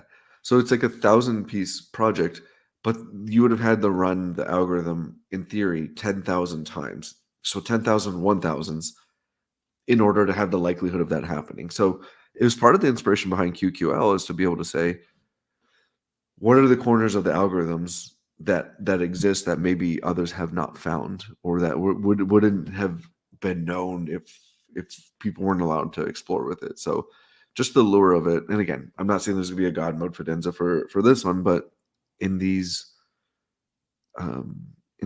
generative algorithms, there's little corners of the algorithm that end up being like these really, really amazing like art and stuff that like you just wouldn't have. Like that's a spiral. Spirals are like rare in general, and then it has like this, I think it's like the rules are like chaotic collisions or something. Like it's just, you start to look at it and it's like absolutely amazing. And then like you may not like it as an output, it may be statistically rare, but it's become memed. It's God mode Yeah, Fidenza, yeah. right? Like people latch onto it. Like, and it's funny when you start to see people attempting to do this when they're like, "Oh, look at this! This has a whatever." Like, and then it's like, wah, wah, wah, right? Like nobody latches onto it. And it's like, "Oh, what about this one? It's a blah blah blah." Oh And then yeah. it's like, wah, wah, wah, right? People Like, drive those narratives and to their piece, which is fun. And dude, I'm with you as far as it's cool. Generative art specifically, like it's got this really close relationship with like the PFP stuff we do, like super degen again because you're playing the algo, you're playing the rarity game. It's just so cool to be able to fuse both, both sides, the degen side with the art side. Generative art feels like extra special in this space. yeah, and Because it's of like that. even though generative art has existed since like the 50s and 60s with like the advent of computers with Vera Molnar and Frank and all the people that we not that you maybe everybody knows, but that like are starting to be discussed. The idea of like blockchain provenance and blockchain creating this like output is like there's just like something where you like when you click the mint button, you're like throwing your ETH into the universe and like hoping for the best, right? Versus the generative art that like was done previously are these curated sections, right? Like you literally can click a button that says generate, generate, generate, and then they'll save an output, generate, generate, like save an output. And these were collections that represent what the artist's maybe vision or intent was for the algorithm. But there's just something about it when you throw it up to chance in the universe to create something on the blockchain. It's just like it's really and it's fun, right? Like we're all degens in this space, so like to be able to click mint. I mean, I've gotten stuff where I've clicked mint and I got like crazy rarity, and I'm like, holy shit! And then I've gotten ones that like, I mean, for lack of better terms, they're just like turds. Like it didn't resonate with me, and I'm like, throw it into a WETH bid and then try to find something from because like I love the collections. Like I wouldn't be minting it if I didn't love it. Find something from the collection that resonates with me, right? Like but like that turd to me may have been like beautiful to somebody else. Like it just becomes like this really open discussion about like beauty is in the eye of the beholders. Dude, I want to say there's like a Zancan collection. It's probably what I spent most of my time like exploring is his stuff. But I want to say there's a collection where the output is supposed to be trees. It's maybe the what's it called? I'm trying to remember the collection name. Fuck, it's not gonna come to me. But point is, it's supposed to be trees. And there's all kinds of them that looks just so glitched and it ends up just being scribbles and some leaves scattered everywhere. And you don't even have like a tree trunk or anything. And then you might have one. A bugged forest. Bugged forest, yes. Yes. I think that one and on one of his others, a very similar thing happens. And I think this happens across gen art collections. But you get one that's so fucked up that you might have just one leaf and there's nothing else. And again, it doesn't even fit really the theme of the collection, but it's so different, unique that it stands out. And all of a sudden you have a new thing in the collection that maybe a whole bunch of people, maybe they do value it because it is so unique and it's still really cool looking and tells its own story on its own. So it's just these things, there's so much depth to them. There really is. Yeah. Yeah. And that's part of what I love about like generative art is like, then there's like stuff that's in the metadata, like, but then there's, as you scroll the collection, there's stuff that's not. And like, you can start to collect around that. You can start to develop your own narratives. You can start to connect with the collection for what it is. I mean, it's part of the reason why I fell in love with Squiggles so much is like, it's not just like, a lot of it's more public now with like the Squiggle DAO traits and some other things, but I mean, there's just corners of the algorithm that like the metadata didn't properly highlight. Yeah. And I just fell in love with, right? Like it's cool. Anyways, generative art's a really cool niche within the art community. It's just something that it's something that's like special. And I think that my thesis is on a long enough timeline, this becomes like one of the formidable and culturally significant art forms within blockchain art, if you want digital art. But it's also like it's not very intuitive. That's the one problem I have is like it has to be explained to some degree. Hey, there's a set of these rules. The hash dictates the output. The outputs are then but like and it's weird how artists like do certain things. Like having worked with artists, like they can dictate rarity sometimes. Like you can basically say no more than 10% of this palette, and other people just throw it caution to the wind, right? Like it's like whatever happens, happens. yeah. So Yeah. it's like it's interesting to see kind of like how the artist I mean, I'm not saying one's right or wrong personally. I actually think on the opposite side of like creating some like reasonable boundaries is a good thing. Because in Fidenzas, there's like I think it's just called the black palette, and it's like a dark background with like the Fidenza flow lines are all like black, and it's a very muted palette. But I think there's only like 6 of them in the collection, and so now they carry like this huge premium. I think if you go under palettes. By the way, while we're talking about chance, there's a chance if you're watching over on X right now that the stream may go poof. It might.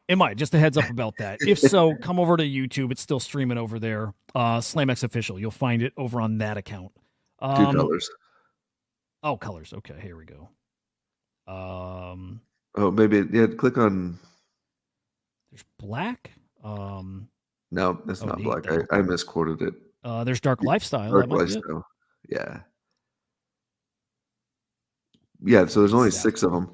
And my thing here is like I think it's beautiful for what it is, but if you had like in a collection of 1,000, if you had 100 of these, it wouldn't feel special, right? So in this particular thing, like it got scaled appropriately. It feels like it's again this like little corner of the algo. By itself, you might be like, oh, it's muted. It doesn't feel like a Fidenza, but then there's only 6 of them, so like people have collected them because it's now the rare one, and like the subjectivity. And I know that was intentional to not have like a collection full of these things, right? So like in that particular instance, I think that this is a cool twist. I think it is reasonable. I also think that putting that like backstop in to not have a ton of them does the collection right. So yeah, very well executed. Agreed. Smart. Cool looking too. All right, let's hit some of the other collections that minted. Give me a quick second here. Okay. Okay, we did the lamps. Okay, I mean, not quite the same. This is one of those that, I was gonna say this kind of borders on art, and it does in its own way, but fuck it, I'll lump this in. Gremplin with a mint this week. Over great artist. Yeah, fun. Topical kind of, the season. Just like super fun. I do want to, I want to shoehorn this in here. Really cool collection. 50K minted. Very, very affordable. Just a lot of fun. A lot of fun here. So did you see this? I didn't know this was even happening until after the fact. I think Eli had tweeted about it yesterday. So, really freaking cool. I'll tell you my favorite yesterday, though. Number one, absolute favorite thing, which I assumed was going to be the lamps. There was nothing that was going to beat lamps for me. And then this did. It's such a great piece. It's a notable Pepe by Die with the Most Likes. Fucking incredible. Just wow. Yeah. It's one, like I scrolled and I saw it and I just stopped. And I'm just looking and feeling all sorts of things. That's a great piece. One of my favorites of his, period, actually. What a piece. Kudos to VVD for curating an amazing set of artists, first of all, right? Like, I mean, if you look at the artist lineup for the 50 pieces, it's like, it's almost hard to follow because you're just like, Jesus, like there's so many great ones. Like, 8-nap artist Dangies did one recently, like last week. I mean, this Dives with the Most Liked pieces, epic. Bats in Botto kicking off the series with the first 2 was just like insane. We talked about it on the Friday show. Like, this is really well done, and I feel like everyone came to the table and brought like a banger, and it's cool to see it. And it's cool to see a lot of the stuff trading on secondary too. So not only is there like profit potential, but it shows, like it or not, secondary action shows interest in it. So like super cool to see these trading hands and people like really, I mean, like 0.069 and then you flip it for 0.3. I mean, that's a come up, man. Like 4x. It's a good steak dinner at the end of the day. Yeah, really nice action. He's really growing a great base of collectors, but it's growing too. There's just so many people who are realizing who he is, how unique he is. Just fucking awesome. I think these got to like 0.5 or 0.6. I don't know if any sold there. Wouldn't be shocked if they did, but yeah, really cool. Again, shows not financial advice, but if you are looking to buy one, let it simmer down for a week or two. and usually you can get some sort of WETH at a reasonable price. Yeah, really good advice. Okay, And if that was you're a our crazy patient, which nobody is in this space, wait like 6 months. yeah, fair. You know what I've done? Actually, this is actually it's a good place to say it. This cycle, we'll see how good I am at following my own advice. But I'm like, okay, dude, remember a year ago. Remember a year ago how things were priced and how you couldn't sell, you couldn't move anything, and just know that that kind of time is going to come back at some point. I don't know if it's a year off. I don't know if it's two. I don't know what, but I know a phase like that'll come back. Like if you can wait till then, you can. So again, I don't think I'll follow my advice, but it's what I tell myself. Yeah, I mean, I shouldn't say this publicly, but like my goal has always been long term, and it's to utilize cycles to acquire and amass the stuff that I want. And my goal this cycle would be to like sell some stuff into the bull, right? Like I'm not gonna top ticket, I'm not gonna be the like Nostradamus of the top predictions, but sell into some enthusiasm. And then I learned a lot from these last two cycles in NFTs. Is on the flip side, then I'm gunning to put together my Grail collection. I Yeah, have some dude, I nice bet pieces. you I'm have. not saying I haven't, but like I am going to approach this with a lot. I'm having very concentrated bets, and this is stemmed from I've been doing some work with like Chat GPT to be able to talk about like value accrual and how value accrues to top assets, and the price appreciation across like I'll call it like more socially adorned type of art or collectibles usually accelerates at a greater pace than more common stuff. And I think it comes down to like playing into egos. The example I use is this. It's pretty simple to go chart with Chat GPT. You can chart the price of a Michael Jordan Fleer rookie card, PSA 7 versus PSA 10. PSA 10 being like a perfect grade. And like the Michael Jordan rookie card is very desirable. And like you see like the price appreciation is going up, but the one on the PSA 10, because of like the limited supply, it just goes like parabolic because there's supply constrictions.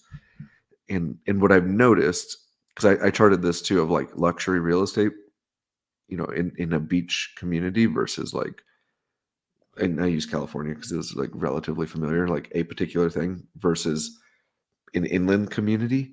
And you see the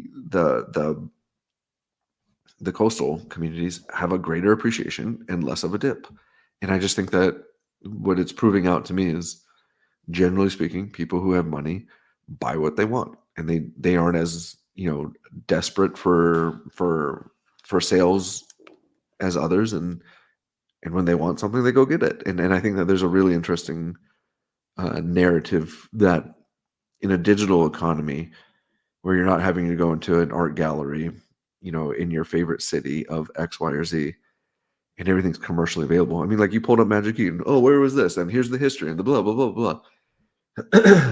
Like there's something about like accessibility. What happens when a billionaire wants an X copy? I mean, I'm serious. What happens when 3 billionaires want an X copy? Well, the cool thing about this is we already know what the answer to that is.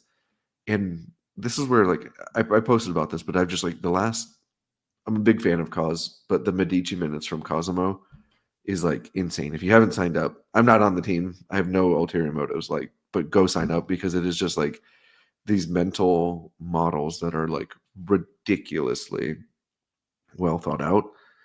And a couple weeks ago, he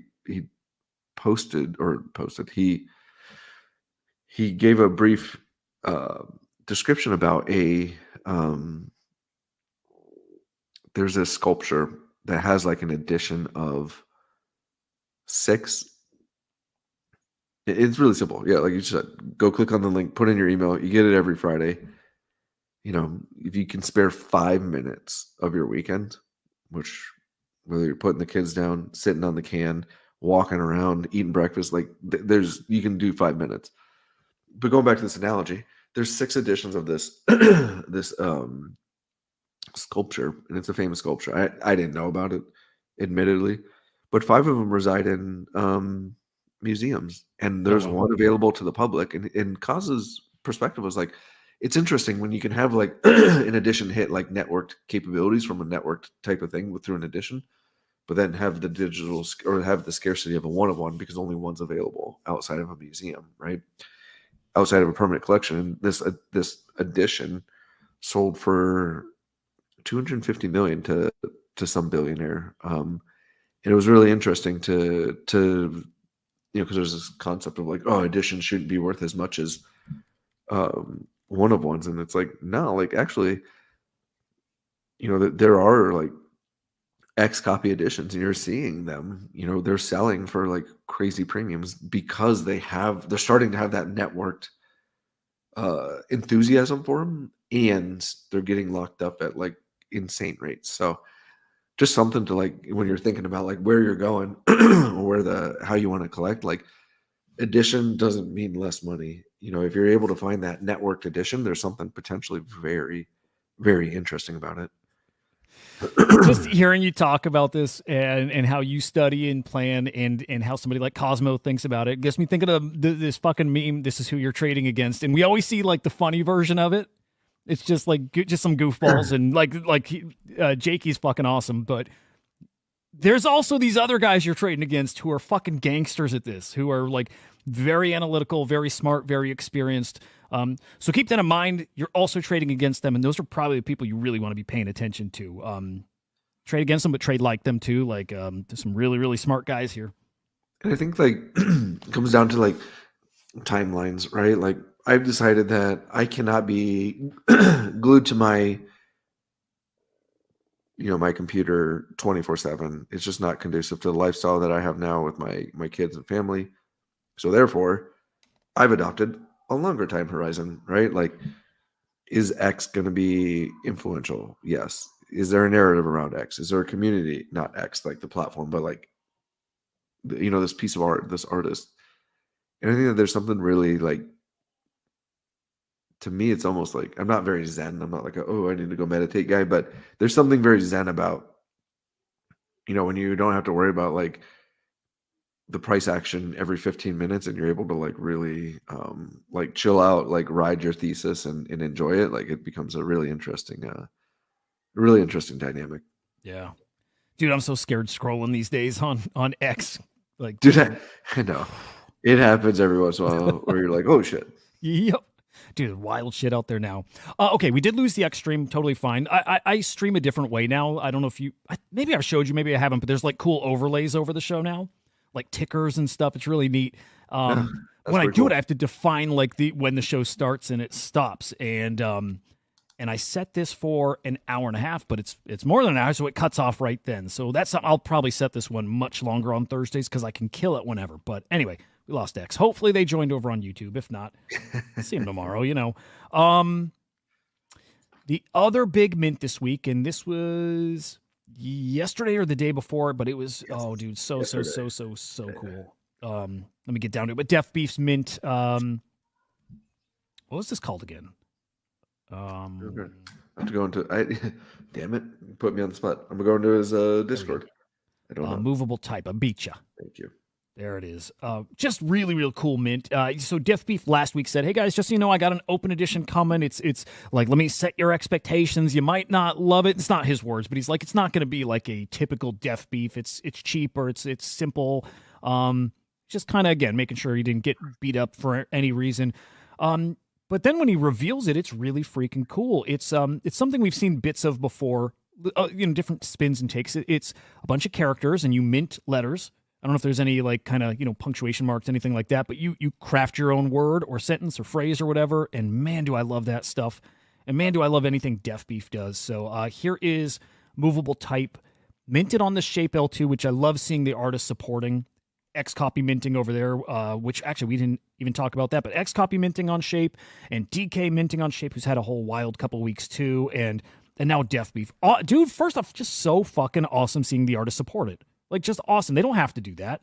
But maybe they got support one day from the people behind Shape, and this is their way of giving back. Whatever it is, it just shows what a great community we have here. But yeah, Han, who's kind of like the creator behind Shape, is the same creator behind Deca and a few other things. Like, he's just an amazingly well-respected purveyor of the arts. So he's able to pull together these great artists because he's put in the work to be, really great or really good supporter of everything. Yeah. Oh man, I love it.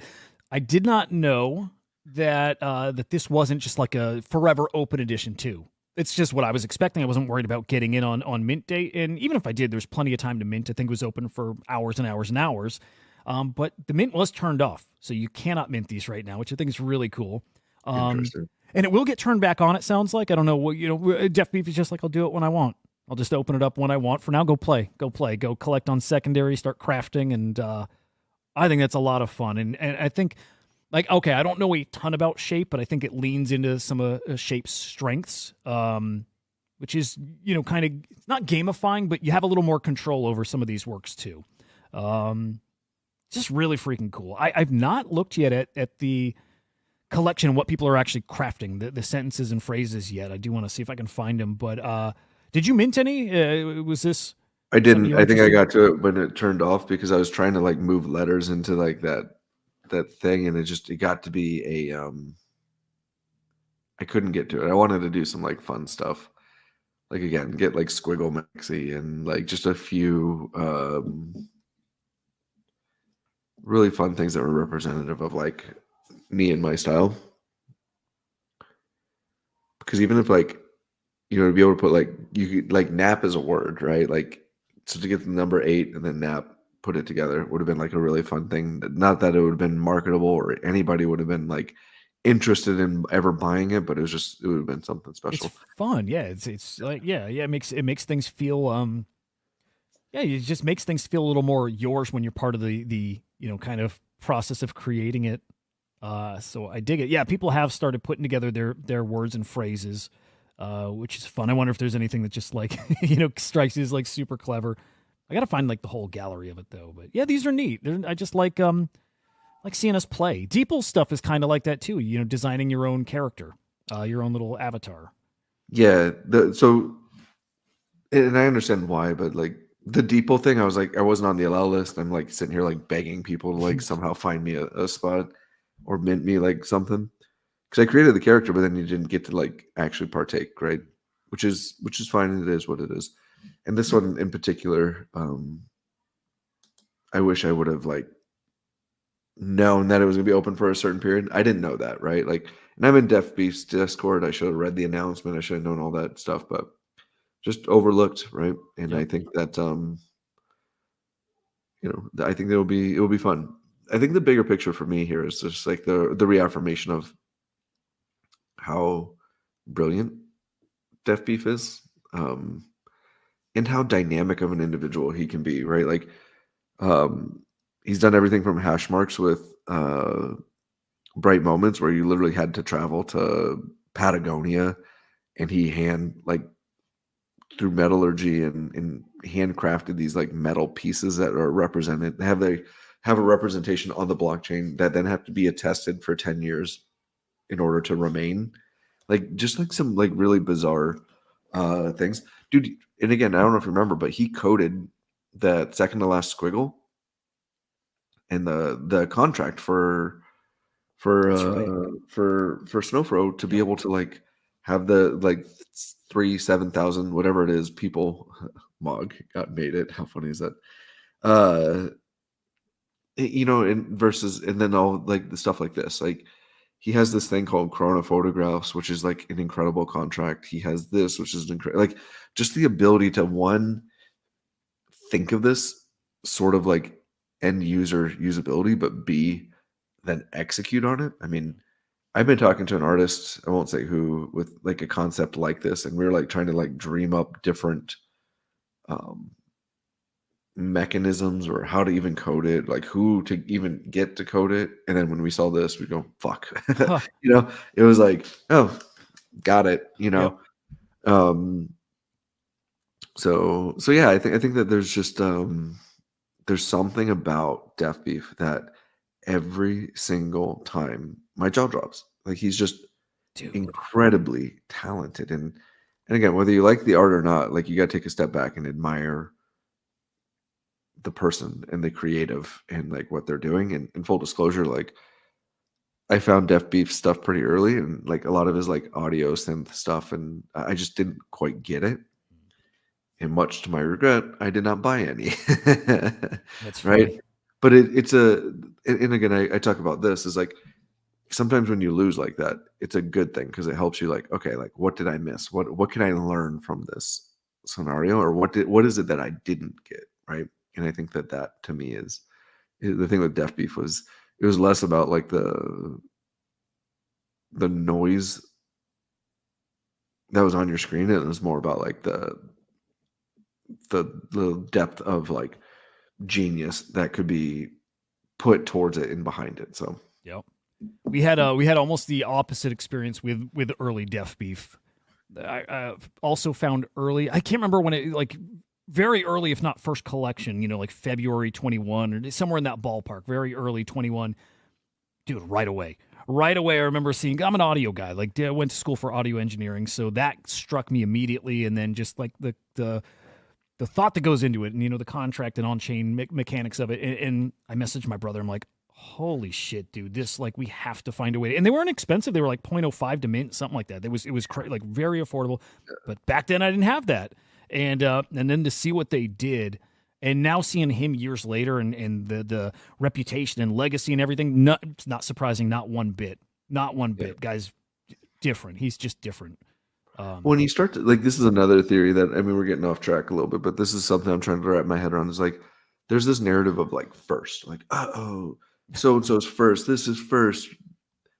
I think the reason why it's like a smoke and mirrors narrative is less about first. And it's like the reason why Def Beef is so great is because he was first, but he was first because he was trying stuff out. He was progressive. He like was experimenting. Like, there's all these like different things that like contribute to first. Like, you have to like fuck around and find out, right? Like the person who's willing to go in, like Beeple was doing digital art for 13 years before he sold the piece at Sotheby's. Like, these are people who are committed to the craft, and like, he's the first to have this like massive sell at Sotheby's. Yeah, but there's 13 years of things that led up to that point, and I think that's what's often gets overlooked. It's like X, like, why is he so good? Again, digital art, long time, glitch, pioneer. He just happened to be at the forefront and put it on the blockchain. And Def Beef kind of fits into one of these for me. He was just somebody who was so curious and so determined. He was always like playing around with that, if that makes any sense. Sure does. Yeah. Yep. Okay, maybe we wrap on this topic here and we can hit it quickly enough. I want to find it to set it up properly. But a big X copy happening here in the past. It's been about a week, maybe. Actually, it looks like it was exactly a week ago. I think you already know, huh? But really freaking cool. It's almost like a lost X copy. Was discovered last week, called Black Hole. I have a feeling this was like in your circle, or at least very, very close to. Were you involved in this? Did you happen to mint one? I got an email. Okay, that's it. I was going to get something that never did. Yeah, I mean, this is like, oh man. There's a couple parts of the story that I'm really fascinated with, but go ahead, set it up. Well, okay, okay. Setup is, against people were just, I don't know, diving into the X copy catalog, looking. I don't know what they were looking for. It was laid out here in Jedi Wolf's thread here, but long story short, found an old work on, I think it was on Tumblr, which a lot of these glitch artists, that's where they kind of come from. It's like one of my favorite artists, Hudah, very much in the X copy circle. These were the glitch artists. That's where they shared their work. I think Hudah was the first to curate X copy, in an IRL kind of exhibition or gallery.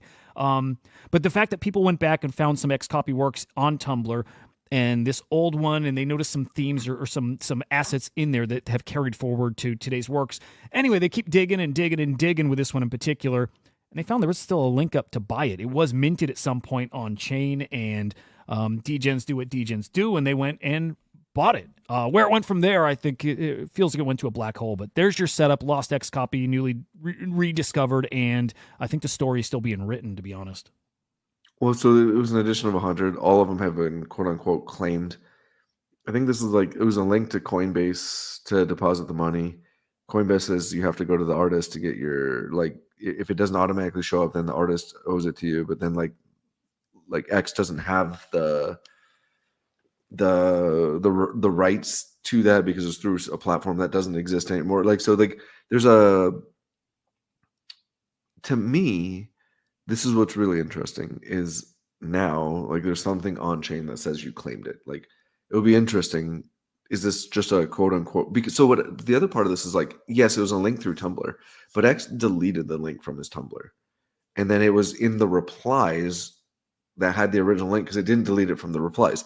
So people were able to go in and find the link. And I gotta imagine when Noah, who originally brought this to light recently, discovered it, he's going, "What the fuck?" Like, I gotta imagine you're like, "I struck gold. This is gonna be amazing. I got like it, like this is, I can only imagine the rush." Only to find out that you get an email that says like, "Congratulations, you purchased it. If you don't get it in a couple hours, like contact so and so."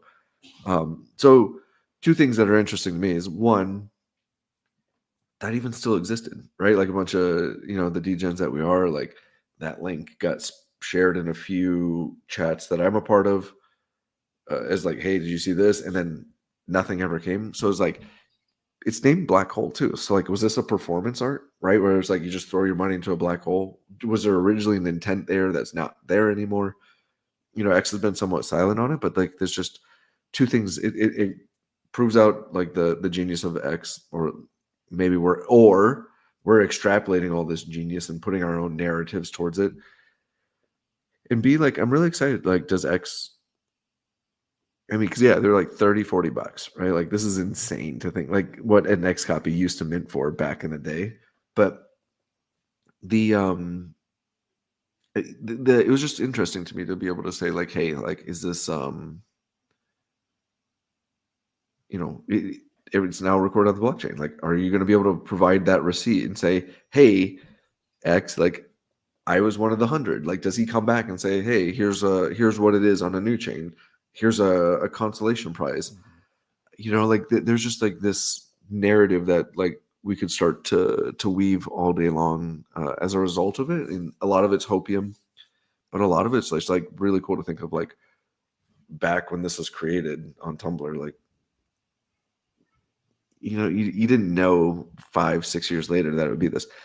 The other twist on this, that if you again read the Medici minutes, Cause talks about how he found this link a long time ago, like 2 years ago, and clicked it.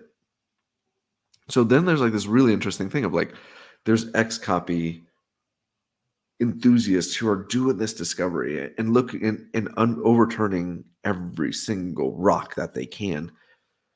And like, what else is out there, right? Like, what if there is something that's not a Tumblr link? Like, are you able to go into like X's transactions? Is someone smart enough to figure out like when a contract is launched? Is there a V1 punks of X copy? Like, you just because I mean, I know a guy who was like playing around with like Bitcoin early on and like sending Bitcoin and Ethereum like to burner wallets and stuff just to like figure out the transaction. And like, I mean, Snowfro talks about an event where like there's an early like Ethereum game where you like it was like 2 ETH to like roll the dice to like gamble and get more. Like, can you imagine 2 ETH now? Like, hey, $5,000. Like, but back then it was like $3.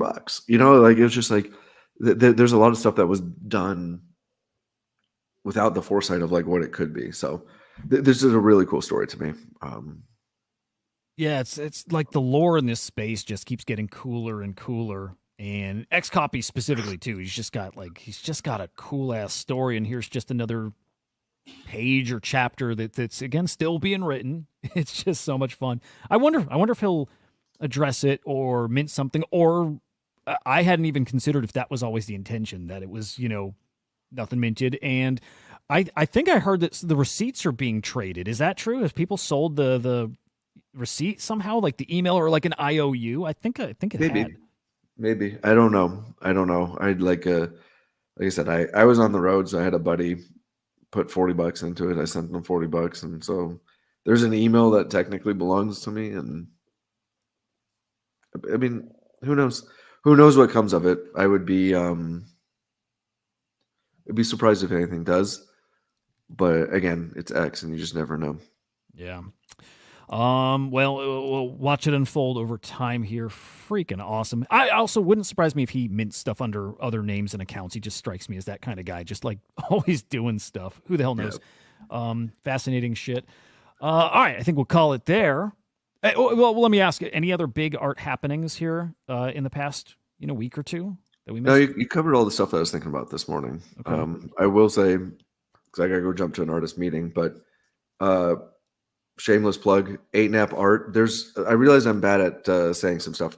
Two things. One, there's a pass to it. Most people don't realize that, but there's an 8nap art pass that guarantees you access to the mint. Even though it says good through 2024, I'm going to extend it through 2025. And I'm talking to some like really awesome artists. They're available on secondary 8nap art pass. There's only like 99 of them, so there's not like a ton of them. But if you're interested, you want to support the platform, like it's a cool way to do it. And then ongoing auctions. Go to 8nap.art for a web browser. And Delta actually just had his all-time high on the issues, where an auction went for like I think 2.69 or 0.269. It's a super rare piece. It's just really cool. And the thesis of an auction to allow artists to get more primary revenue is playing out, right? Like there was a dope piece. There was a bidding war. I think there was like 5 or 6 wallets that were like bidding on it. And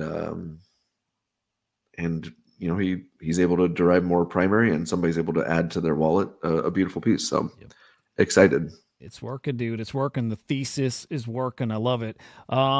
There we go. All right. Yeah. Make sure you're following Jared _pause over on X, POZ. And then, I'm sorry, 8nap. What is that account? 8nap. 8nap_art. 8nap_art. There you go. Make sure you're following both those accounts. Jared will be live tomorrow on his spaces. I think, 3:30 Eastern time or 3 Eastern time? It is 4 Eastern time. There we go. There it is. Follow us over at CryptoSlam.io. And of course, you can find me at Hudah_idiot. Jared, thank you so much for hanging. Always have a blast with you, man. And, yeah, no, I love it. Thank you. Again, this thing could go on forever. We could just talk art. So thank you for warming me up for Friday, man. Yes, sir. Have a great day, man. I'll see you. All right, brilliant. Later. And you guys, I'll see you this afternoon, 4:30 p.m. Eastern time.